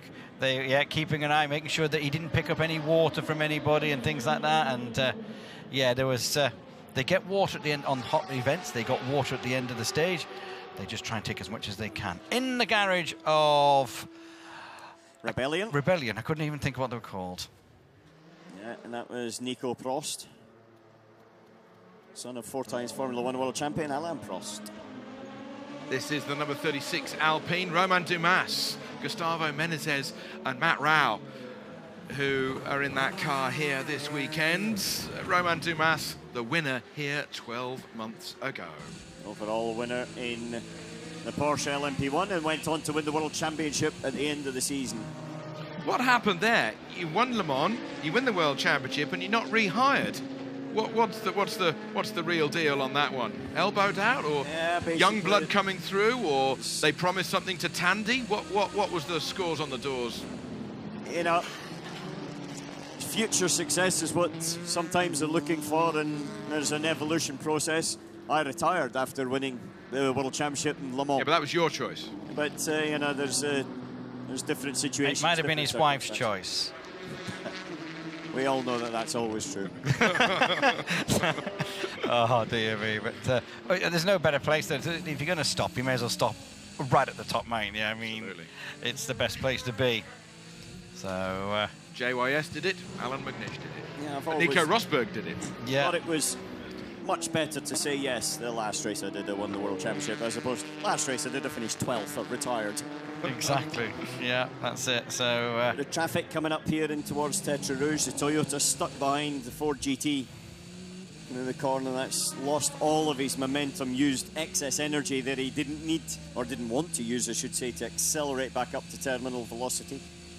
So you think Brendan's just parked that now? Because, I mean, it's still saying that he's going slowly on the timing monitor. But that car's stopped and parked and not going any further. Master switches off. So yeah, the that's master switch that basically switches the whole car off, and he ain't going very far. No. And also, there's no service road out there. The only way to get that car back, I believe, Alan, is via the racetrack. There's no way of. Oh, there is actually a road back, but it's a dirt track through the forest. And it is 4-wheel drive, but I don't think it's necessarily. The ground clearance, you might struggle. You might struggle a little bit. We did see Kobayashi in the gravel last year and having to use all of its tricks and tools to get him out. The number 9 car in the pits and the number 7 car. Oh, Alan, what have you spotted? Yeah, well, the 9 car, that's that car here. Kunimoto is in the car. Now, his first run in terms of a race side of things was at the Spa 6 hours just a couple of months, or a couple of weeks ago, I should say now, over a month ago, and he struggled a little bit, in all honesty. In race pace, he wasn't quite on the performance level he should have been. And so I think I'll be quite interested how he gets on now in the night round here, because he needs to be up at the levels if he's going to be able to keep that car in the position that it should be in, which is, fighting for the victory here. Oh, I'm sure through the side window that was Lapierre's crash helmet. So Kunimoto's out and then Lapierre in now. So, but yes, he's done some laps. We're on board with the number 1 Porsche. This is Lotterin. We had that long stint to do. I think it was a full stint, about 14 laps, which I think is virtually a tank of fuel's worth. Yeah, 14 is a complete stint. Which, considering the pace they're doing, to be able to do 14 laps on a tank of fuel, the amount of fuel they have on board, that's absolutely fantastic efficiency. And I don't mean just them, but also Toyota's in exactly the same position. You know, to get 14 laps, generally you had to compromise something, but they're certainly not compromising lap time to get the efficiency. And of course, Alan, since the introduction of the hybrid LMP1 class, people started with 2 megajoules, 4, 6, 8. And of course, the more megajoules you had, the less fuel hydrocarbons you were allowed to use, whether or not it was you with the diesel or the others with petroleum. And so they're in the maximum capacity megajoule class, so they've got less fuel than, you know, five years ago, and going quicker. It is a stunning rate of engineering and progress. Quite stunning. You know, we were talking about it before in terms of the performance, just to give you a bit of a performance balance. You're getting to the point where you've got an acceleration out of the corner as much electric horsepower in kilowatts as you have actually engine horsepower. And so you're close on near 500 horsepower in terms of electrical power coming out. With the Porsche, yeah, absolutely. Well, 500 electric. With them all. Yeah, and the Porsche, the internal combustion, the little 2-litre V4 turbocharged engine, about 400, give or take. So, yeah. A bit more. They always tell you it's under what it actually is. Okay. Allegedly. My lord. Toyota there quite calm and comfortable. It's a car that's on pole position. Conway done quite a long stint that we saw there. A very, very quick in-lap. 3 minutes 26.732 in-lap, which is a blooming quick in-lap. And that's the thing, is that this race could be decided on things like in-laps and out-laps as opposed to just pure speed on the circuit. We saw the 95 Aston Martin in the pit lane. They're waiting for some tyres to go on. We're on board with the 91 car now. Is this the time where the 40 minutes to go, the Pro category will come back alive in GTE for the pole time? Well, if I look at it, there's probably 50% of the cars that are going to start the race currently on track and 50% in the pits.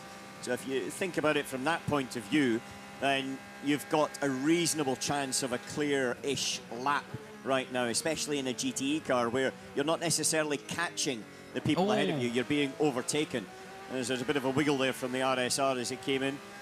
He's got a bit more than half a stint on those tyres, so I think that's been a new tyre run at the beginning of this section for him, and he's just running through a full stint on them.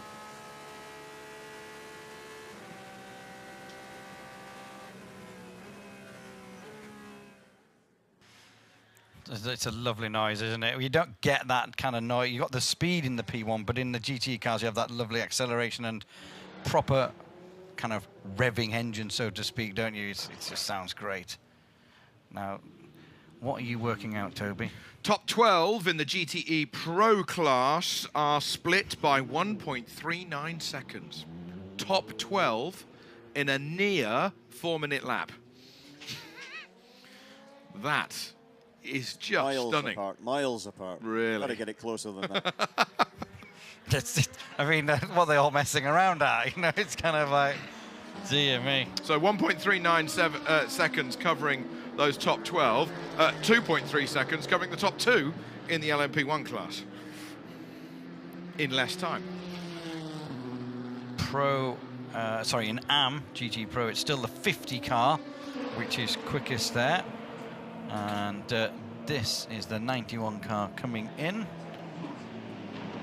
Oh no, it's the 1 car. Oh, there's 91 car we were with before, so the 1 car's in. That's Lotterer's stint done.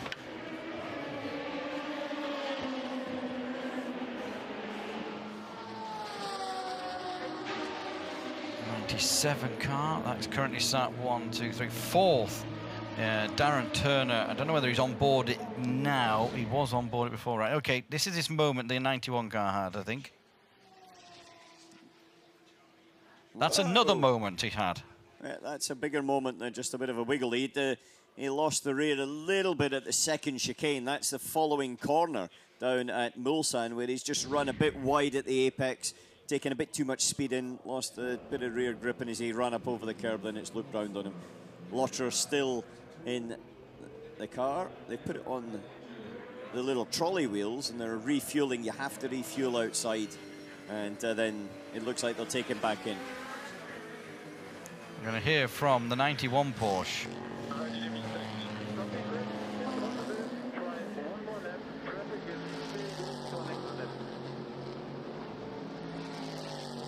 He was told to try one more lap, wasn't he? Yeah, that's obviously a slightly delayed radio there in terms of he's already bombing the pits. But very honest driver. Driver made a mistake. I mean, that could be down to tyres getting a bit old, just as you said, that wiggle in the chicane and then a spin at the end. Yeah, or also just going into the corner a bit too quick. Okay, right. Well, he did admit he was his honest driver. Look. There's no point, is there? I mean, Peter sat with us as well, but there's no point of trying to make up some story, is there now? Because the engineers can virtually tell you what you've done as much as you can tell them. Yeah, but drivers don't make things up. And to be honest with you, we don't make any mistakes either.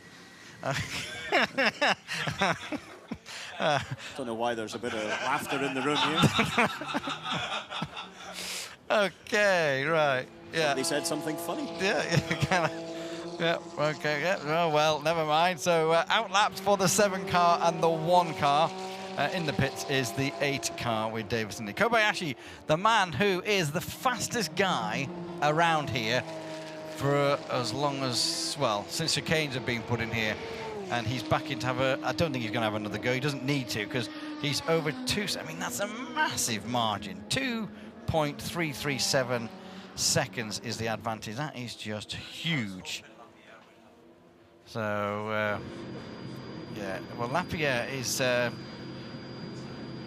oh, we've got Louise is in the pits with Fernando Reis. Are you ready for us to come to you, Louise? Okay. So, Fernando, you're just keeping a close eye now on what's going to happen in these last 34 minutes. You put in a great lap. It's currently top of the AM. Yeah, well, I hope it's enough.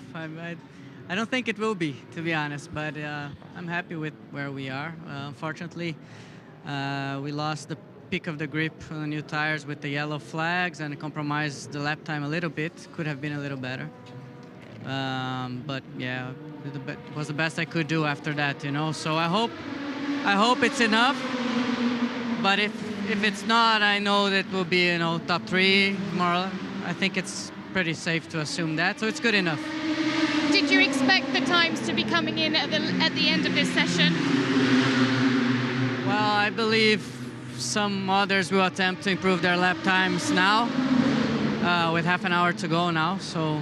And as the night's coming in, as the temperature's cooling. Yeah. So. Yeah. Okay. So we'll see what happens. We're paying attention to what the others are doing as well. In case we need to try again, we have a new set of tire ready. So I'm ready. Thank you very much. Thank you for that, Louise. Hey, there was, yeah, sounded like a bit of commotion going on, Louise saying in the behind, but everything is okay. They are out front in the 50 car in the AM category, but Fernando Reis not really confident that they'll stay there. They want to be in the top 3, but they do have a set of tyres spare if they need to use it. So, I mean, at the minute they're at the top of the tree. Pedro Lamy in the 98 Aston Martin is 2nd in the AM category. So just trying to see what the gap is. It's not a lot, 0.4 of a second between them, between the 1st and 2nd at the moment in the AM category. Pro category, it's still the Ford 69 car. Ryan Briscoe aboard that car, but it's actually currently sat in the pits. And Kobayashi out on the circuit, just looking at some any blue sectors, any purple sectors, nothing like that at all. People just circulating round. Yeah, a new set of tyres there coming onto that car though, and so I think you might see a few runs now from quite a few people. I saw the Ford 67 looking as if it was just going out the pits in a new set of tyres as well. Look at the steering wheel. 3:31 in the top left, that's the lap time. Then the top right flashing, that's how much quicker, 0.13 of a second. 6th in the middle, that's the gear. And then the bottom 4, that's the tyre pressure. So you had a little bit over 2 bar of pressure as well. 50.4, 50.3, 50.2. That's the amount of fuel that's on board. And you can see it just dropping down by 1/10 of a litre. And then I think the 7.09 looks to me like litres per lap on the other side. It's not very economical, but look at the speed. I mean, 0.28. And this is the 38 car, which is out. This is the Jackie Chan car, who is aboard the 38 car. Tung is in that car. I mean, hoping Tung. Now, that car is 3rd at the moment. And I did see a tweet yesterday from him. And they sat at the end of the pit lane for ages to try and get a clean lap, and it didn't really work out. And he says there is another session to go. So that's obviously his mission at the minute. To now, just looking, 3 of the pro cars on outlaps. Car 34 and 61 must respect the track limits. Now this is the car which we just were seeing having new tyres put on. I still can't even see a number on that car. It's, I don't know whether it's a 35. It's underneath the 35 kind of gantry. Yeah, I think it is the 35. It's Panciatici that's in the car, because the sister car is just, I think, came into the pits. So that's got a... Yeah, 35. And there's its sister car just coming in behind, with Gustavo Menezes at the wheel of that car. Up on the jacks.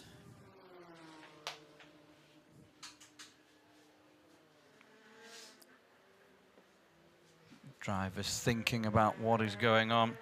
New tyres, it was on that car. This is the Dumas car. He said about, sorry, just a second there, Dirk Muller in the Ford has gone a little bit quicker, not necessarily leapfrogged very much up the charts, but he's just gone a slight bit faster than he had before. So Briscoe at the top of the tree. If you're only just joining us, the number 2 Porsche with Brendan Hartley on board, it stopped out on track. Basically, he was told to park it. It was on electric power, and it was going no further. So that you will not see that car around.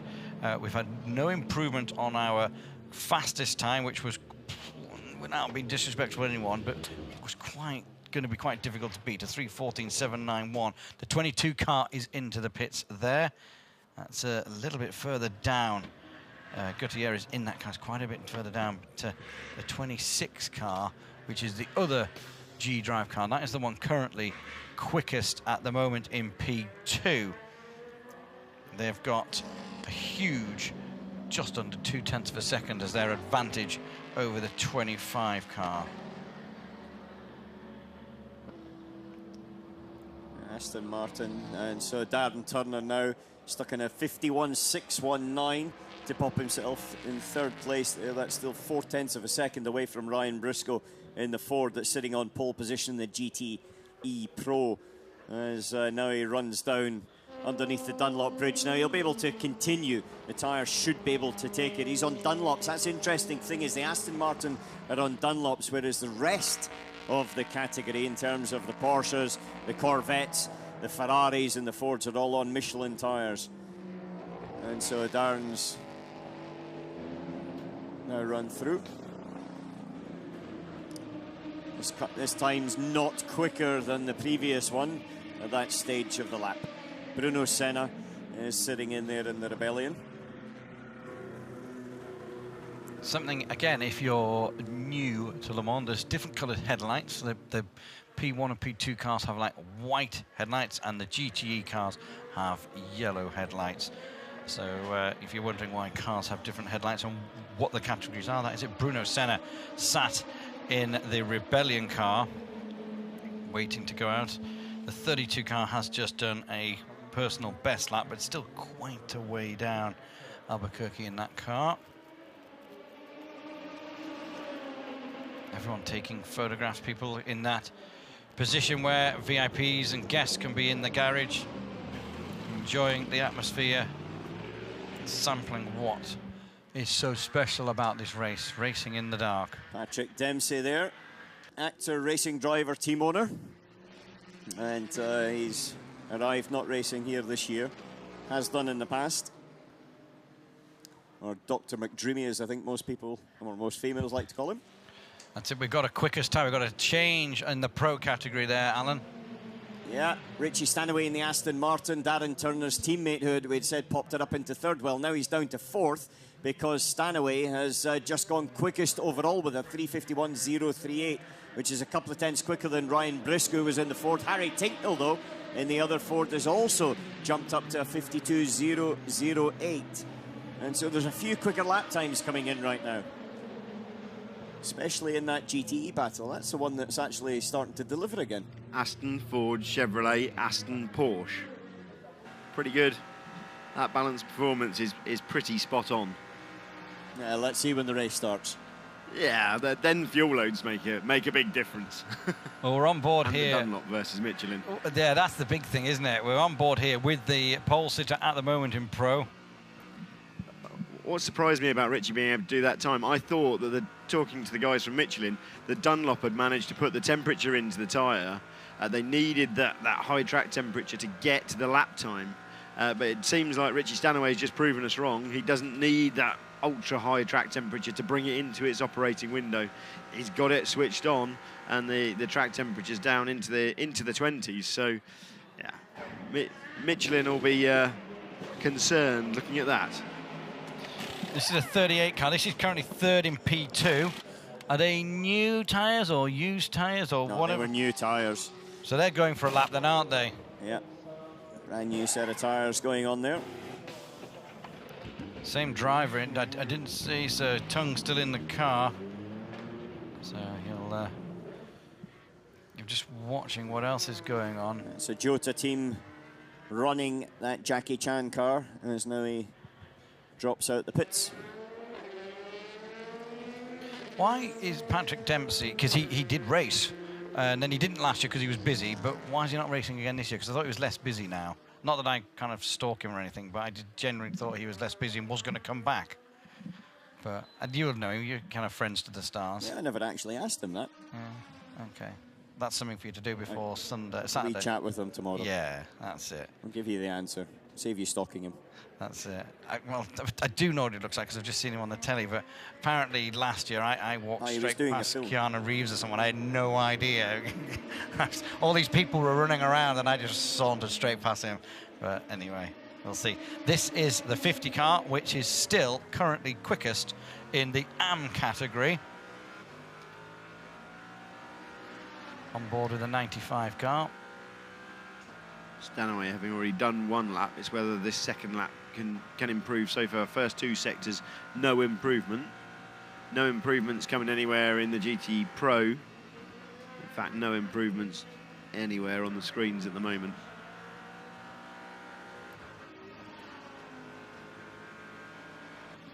The lift through there suggests that's an in lap for Richie Stanaway, I think. The little green light halfway up the door is to signal that they are first in their category.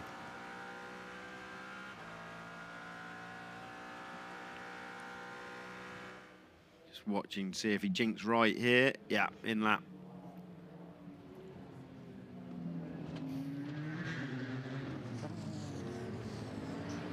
See how hard he's attacking the pit lane entrance there, though. It's amazing the bump there. Just as they come onto this pit lane speed limiter. I'm always amazed they've not taken that crest off through drivers complaining of locking up there. It seems very easy to have a big lock up across the pit speed limit. Hang about. Apparently drivers don't make mistakes and also they don't complain. But go on, explain this one away then. Did he make contact with the wall? And who was it? It was a Ferrari. And it looked like a silver one. It was either that or the Krone Ferrari.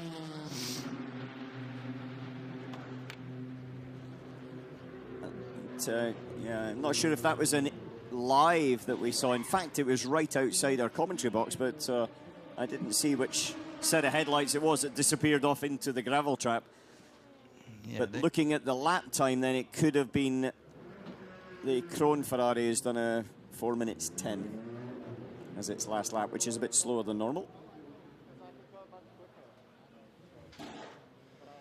Louise reporting some damage on the front right. It seems that if you're in a silver Ferrari, you have to crash tonight. That's kind of been the rule. We've seen the Clearwater cars off a couple of times and the Spirit of the Race car off as well. Yeah, Louise likes the 60 car, so don't criticise it. That's her favourite car. It's really shiny. She likes that one. Stanaway going to the back of the garage, go and debrief with the engineers. It's a much nicer debrief when you're on pole than if you're, you know, 5th or 7th or something like that. Car 1's gone back out the pit lane. Unsure whether there was a driver change. We'll see soon. Nope, no driver change. Thank you, Louise. They put some different tyres on it, but they're not going to go for a lap, are they? I mean, this is the time 20 minutes now. you could do, but also it could be a crossover to see whether they could go onto the night tyre, because it's done on temperature, and we're getting close to midnight, which is the last opportunity they're going to have before the middle of the race to actually try and have a little look at it. You know, last night it was about 22 degrees and a little bit hot for them.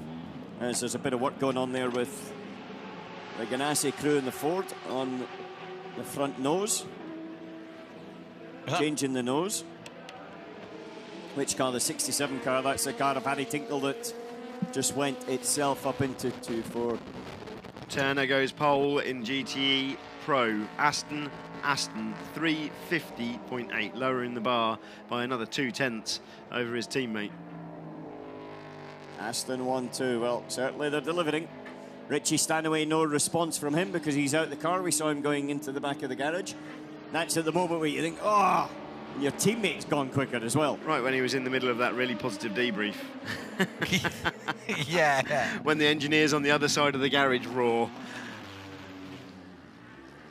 Yeah, they've got these nice blue lights, haven't they, down there? They're quite cool. Let's see. I think Harry's stayed on board, hasn't he? I think, you know, Harry and Andy Prio very similar in terms of qualifying pace from what we've seen so far this year. Oh no, that's Durrani's got in.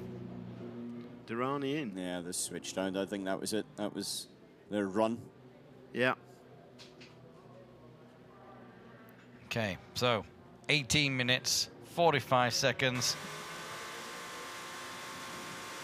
Let's see if anyone's up for a change. I think the biggest category to watch is the pro category. There seems to be some big battles going on in that. But it's just stayed so close all night. Everybody, as the tracks rubbered in, found the time. That's the thing that's been exciting about it. That's what you don't want to see when you're coming into the chicane. Fully committed is the guy ahead of you. Having a bit of a moment. Rubens. And was that Rubens Barrichello? Yeah. In the Dalara's chassis LMP2 car. He just ran in a bit late, didn't he, there? It's very easy, especially if you snatch the inside right front, just to lose the line very slightly. And basically, you've got to try and make a decision very early on. Do you get off the brakes and run through, or do you try and do something else? But just looking at our commentary box window, the 47 car is coming in so slowly. It's like walking pace. It just popped up on the screen. It was... yeah, the 47 car, and yeah, Lacotte, as you said, and there was a pro car. But it's just, I thought it had just changed. No, just pointing out that Darren Turner, Peter Dunbrecht's very happy with that. Bruno Senna, here we go. He is 1.5 seconds away, but Senna just setting a best time in the 31 car. Okay, the 37 car, no, the 47 car, right rear, flat tyre puncture, clipped a curb, hit something, self-induced, or actually a tyre failure, we don't know, but the 47 car with a puncture. Talking about Bruno Senna, and this is, we're on board with him now. Just came through Tetra Rouge, and it wasn't the quickest of the first sectors for him. As there we see that 47 car that Louise mentioned in the pits has got a right rear puncture. Getting pulled back in, back on board with Bruno Senna into the first chicane. Drops it down, accelerates back out. And then the long run down towards the second chicane. Here you can either cross now, or you can then stay in the inside as Bruno's doing and cross over the white line a little bit later. And that's the reason that he's doing it a little bit later, is because there's a P1 car, a Toyota, just blasted past on the outside.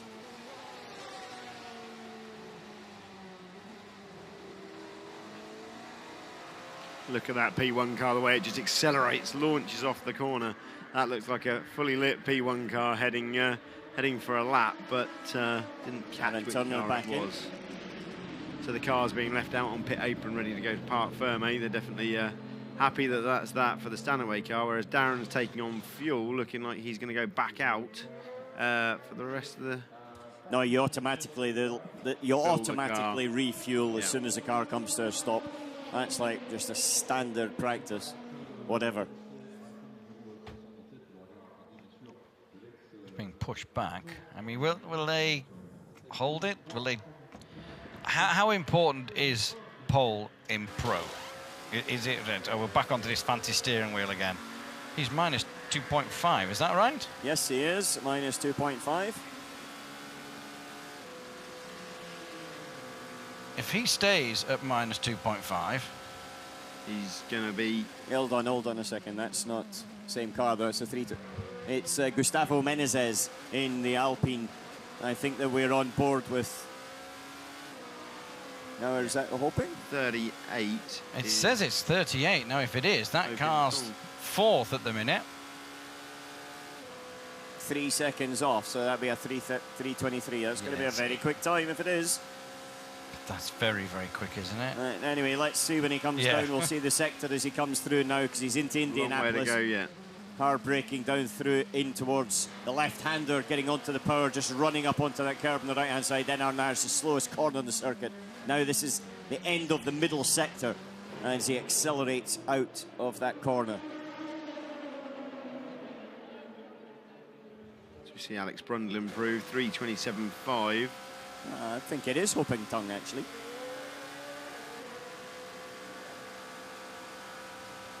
Yep.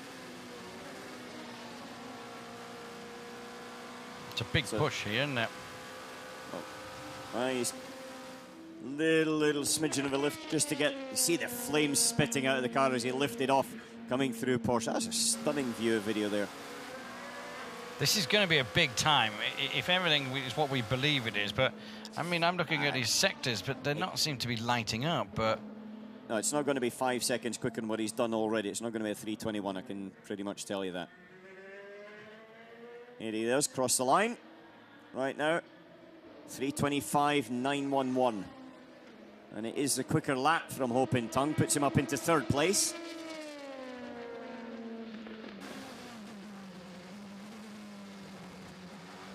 He's still on it, the boy. Still on it, yeah. Still attacking. Oh, wide coming out of there.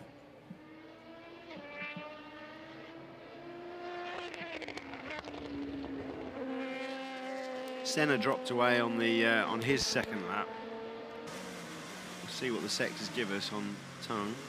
Sounds lovely. The 7 car in the pits. The top 3 in Pro are all in the pits, but the 63 Corvette is on an outlap.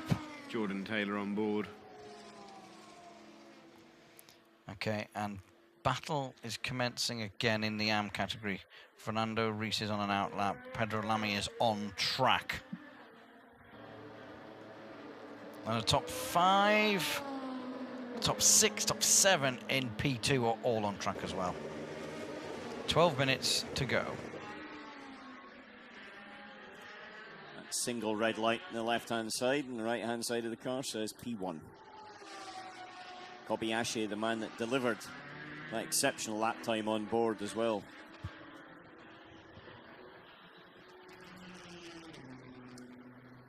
Car into the pits now. Not sure we'll see that one again. 11 minutes to go.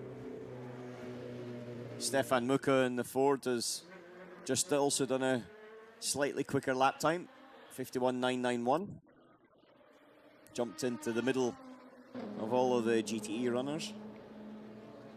1.1 off. Now remember, about an hour or so ago, they were the top 12 or 14 you were saying were split by that kind of time. So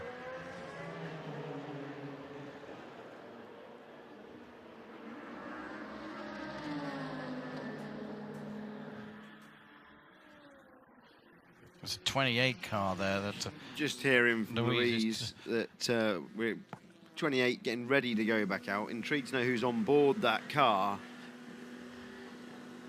In fact, Xavier looks to be on board of that. He was the guy that did the lap time last night. Absolutely, and fantastic for him to see him out qualify last night. All of those F1 drivers. I suspect he's going out to try and take the crown again. Yeah, that's it for the number 7 for the evening. All the media out the front of the car kind of tells you that that car's not going out again. Yeah, Kobayashi out the car. The claps of congratulations, and all the photographers out the front. That's going to be the front page picture. That was a big lap, that was, wasn't it? That was a mega huge lap. Yeah.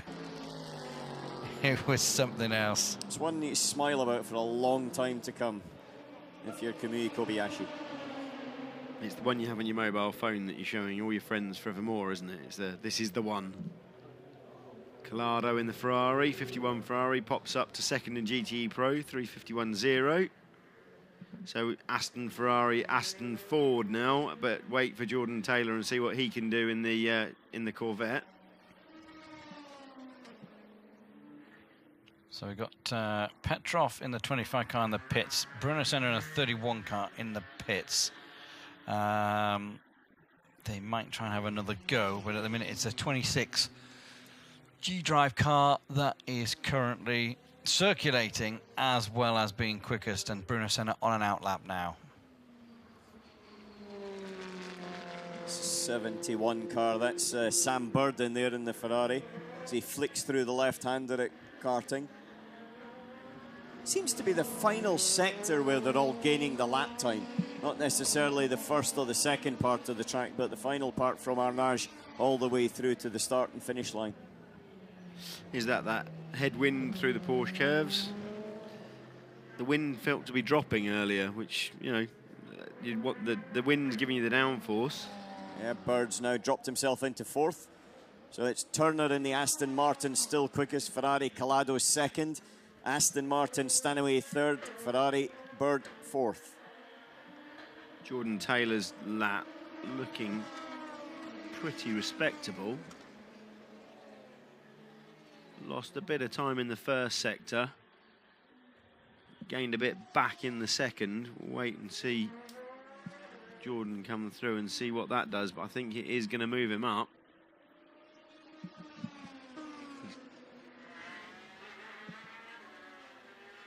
So our first two in AM category, they are out on track at the minute. So Cooper McNeil, he's in the pits. He's 3rd currently sitting in the GT AM category.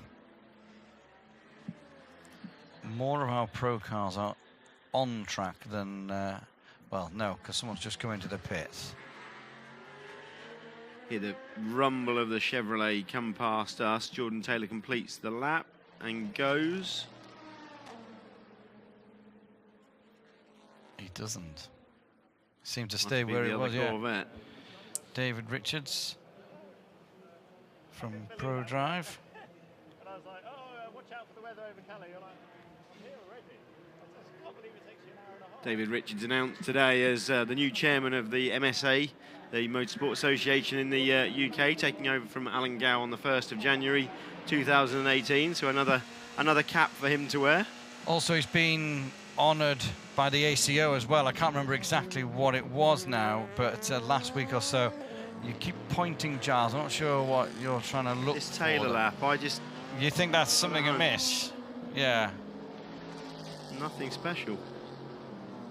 Okay, so on our out lap in P2, we got the 31 car, the 28 car, 37, and the 35. Now, those 4 cars, the 28 car, we know, was having some fresh tyres put on it as a Porsche blasts past a GTE car.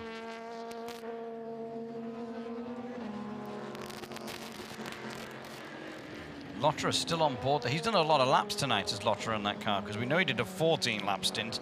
He went in and he's back out in it again.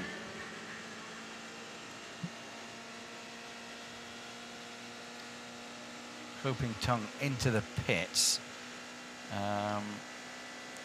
Unless they quickly change the tyres on that, that's probably their session done. Menezes getting warned for respecting track limits, having just set a personal best lap last time through in the LMP2 car class. Just looking for blue sectors now, really. Anywhere on our timing screens, but there isn't any being set. 5 minutes 40 seconds to go. Well, I've heard a last gas, but that definitely would be a last gas ditch for a qualifying run. Not impossible. I think in LMP1, definitely it's not the case. P2 is probably the main battleground in terms of Vaxavi, who Louise said was going out in a new set of tyres and is now on the circuit right now. Collado is on an out lap. Will he try and gain, what is that, 1/10? No, sorry, he's got to gain 3-ish, 2 to 3 tenths of a second to try and pop himself up onto pole in the GTE Pro category. 8 Toyota just negotiating some traffic.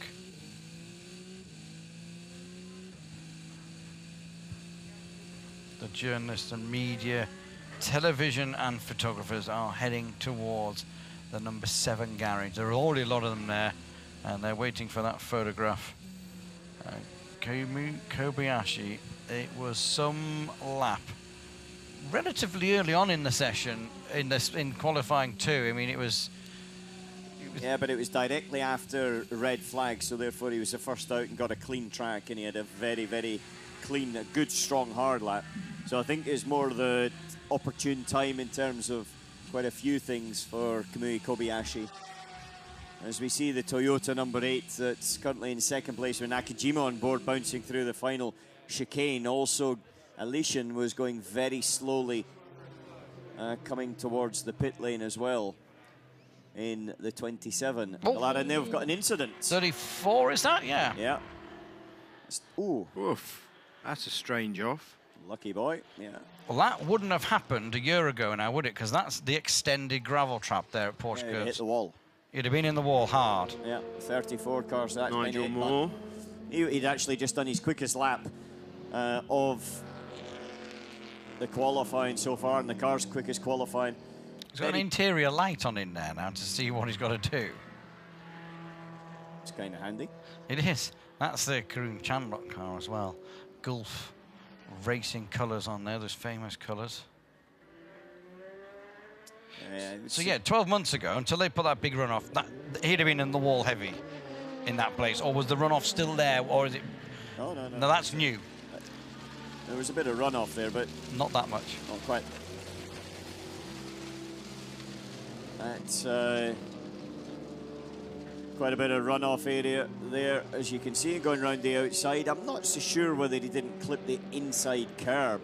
You know, no, where's he going now? It's not rallycross, chap. He's going to make a right mess of that, isn't he? But yeah, but he's getting all the stones out. That weaving's just purely to get all the gravel stones out, not to deposit them on the circuit. Louise reporting that the 27 car has been pushed back down, pushed back towards their box.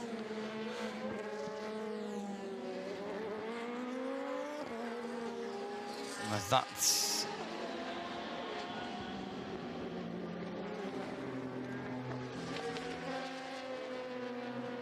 I thought that was someone else having a moment there, the way the lights quickly flick from one way to the other. He's gone wide, wide, wide there across the grass. Very wide. Crikey me. And then the inside curve as well. That's the car that's going for pole, we thought. We're going for pole. Vaxavi, well, he's going to the pits now. That's that run over. Mathieu Vaxavi, who was quickest last night, not being able to quite repeat the feat this night. I mean, he didn't have any... He didn't have...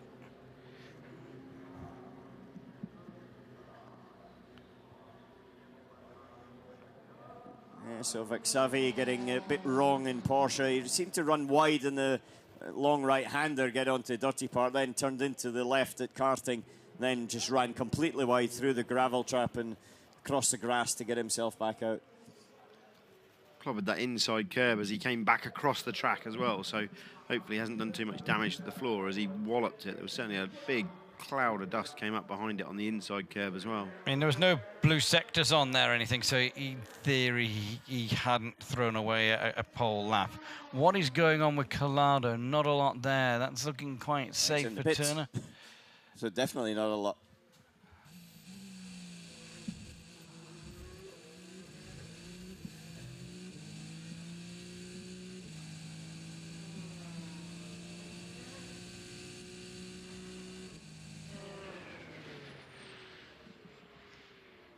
Louise just reporting some damage on the front right of the Collado car before he went out, but they when Ruglo got out of the car, they did repair it for Collado to go out, but seems that he didn't have anything more to give.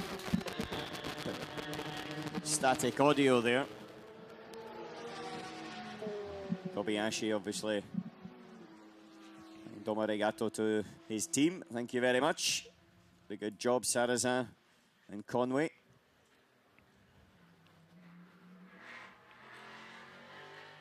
It was a strong performance. You got to think they delivered. Also that Sarrazin drafted into that 7 car in place of Lopez, who was just taken out of it after his injury that he had in Silverstone. He did 4 laps and had an off. But that is the session over and done with. If you are on a fast lap, you do have a chance to kind of get it done with, but I don't think anyone's going to get it done, really. There's nobody out there lapping anywhere in blues that we can see, and the guys are already lined up for their photograph. What are we waiting for? Miss Le Mans. That's who we're waiting for. Miss Le Mans. Yeah. She'll appear with her framed. I'm surprised she's not in here. I thought she might have come to see us. There she is. There she is.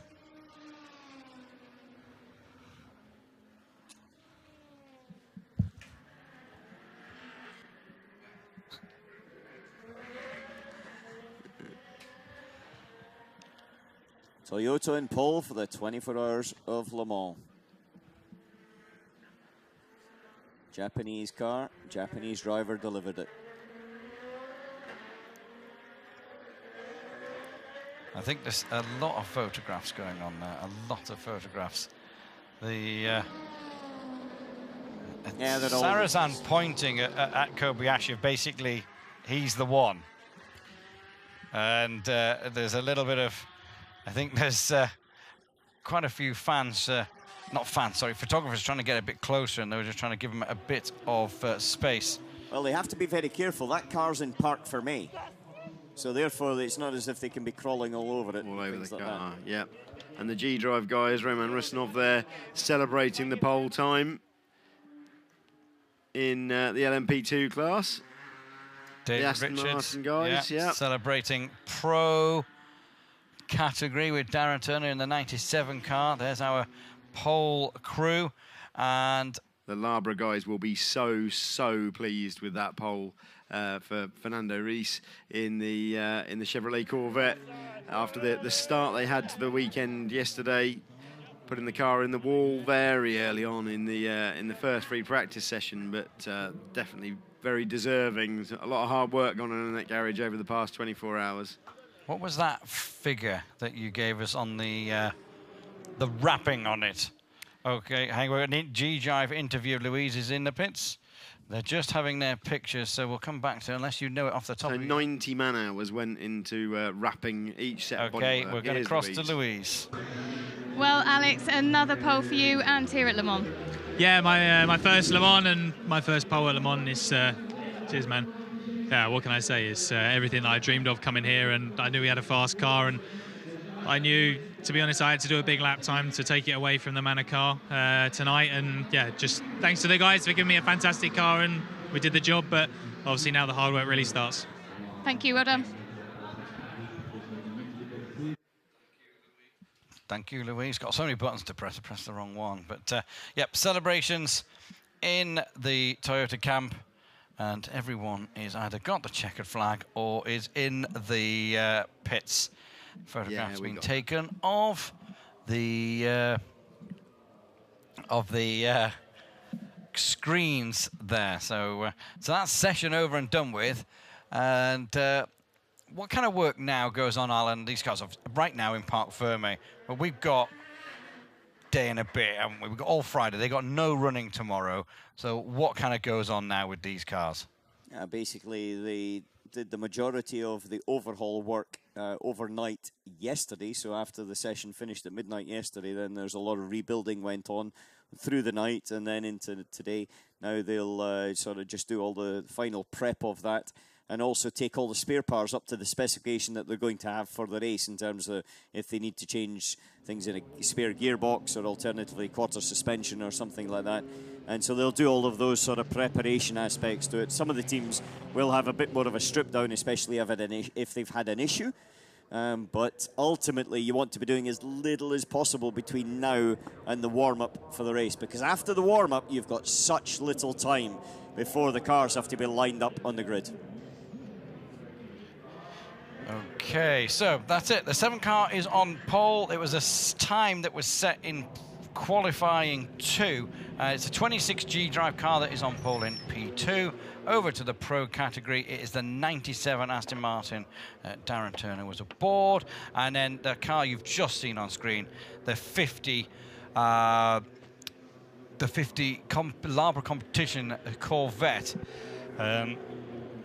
With that huge, impressive body wrap on it. And Mike Conway, he'll be, that'll be on his Instagram. Yeah, I think that's going directly onto Instagram, looking at that, but he'll be quite chuffed with it. What does it mean, Alan, on pole here? There's a 24-hour race, granted, but what does it mean? It means a lot, personal satisfaction. As you know, you get the congratulations of the team there from that point of view, and the fact that you know you're the quickest man around the famous Le Mans circuit this year. Well, that time there, what was it that Toby was saying? That's the quickest time since the chicanes went in. So that's he is the quickest time.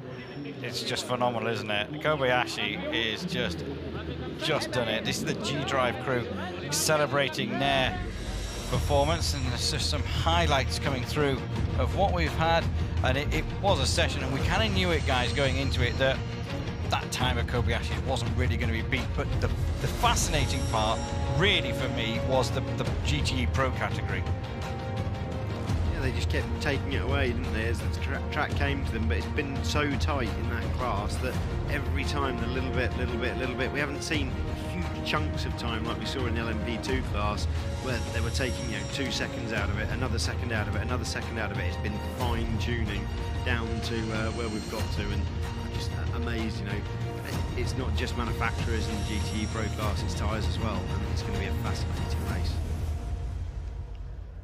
So that's it, the 7 car is on pole, and after all the heartbreak 12 months ago, the next job is the 24-hour race of Le Mans, and they've got to get it through. The happy guys there in P2, and can Toyota do it this year? They've set themselves up very well. They've got 3 cars here.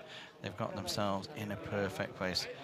Pedro Lamy coming around to congratulate them. There's the 7 car going off down to scrutineering. Get checked over, make sure that it is all correct. So, yeah, that's it. Nothing now, in theory, on track for these guys till Saturday morning. They've got a busy day tomorrow, though, haven't they? I mean, is that the kind of day autographs being signed? That's not the colour scheme that car is this year. Friday was always the busiest day for a driver, because you've got your various technical meetings in the morning, you've got the press conferences in the afternoon, then you've got the parade at night. So Facebook Live there.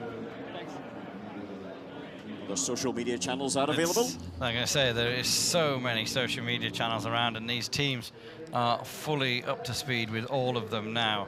So yeah, we got probably a couple of minutes to go before we are leaving you until the warm-up on Saturday morning. But the fastest time was the number 7 car, followed by the number 8 car, then it was the number 1 Porsche. The number 2 Porsche didn't complete the session. It stopped out on track with a failure, and then the number 9 Toyota. So it's a Toyota front row, it's a Porsche second row, and then the Toyota number 9 is there. The quickest through, as we said, is 7th quickest overall. So after the LMP privateer car, LMP1 privateer car, number 4 car, that is 6th. Then it is, as says, 7th overall, the number 26 Orica in LMP2. Lining up 32nd on the grid will be the leading car in the Pro category, GT Pro. That'll be the 97 car. With alongside it would be the 51 Ferrari. Big battle in store in the GT Pro category. I mean, looking at the Fords, they were 5th, so they weren't so far away at the end of it. And there's a big battle going on in the AM category. That is definitely going to be one to watch. But with just a few seconds left, Giles, sum it up. I think the intriguing thing is going to be the race pace. From what we've seen so far, Toyota have the race pace too. Toyota can do the 320 during race pace, and it looks to me like the Porsches are a couple of seconds behind. So it certainly looks like it's Toyota's race for me.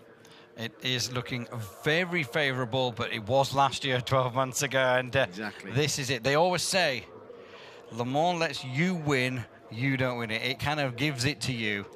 Toyota guys really do deserve, this place owes them. Never won here, come so close, fantastic results, but fingers crossed. Let's see what happens, and let's hope that the Porsche guys can give them a real run for the money.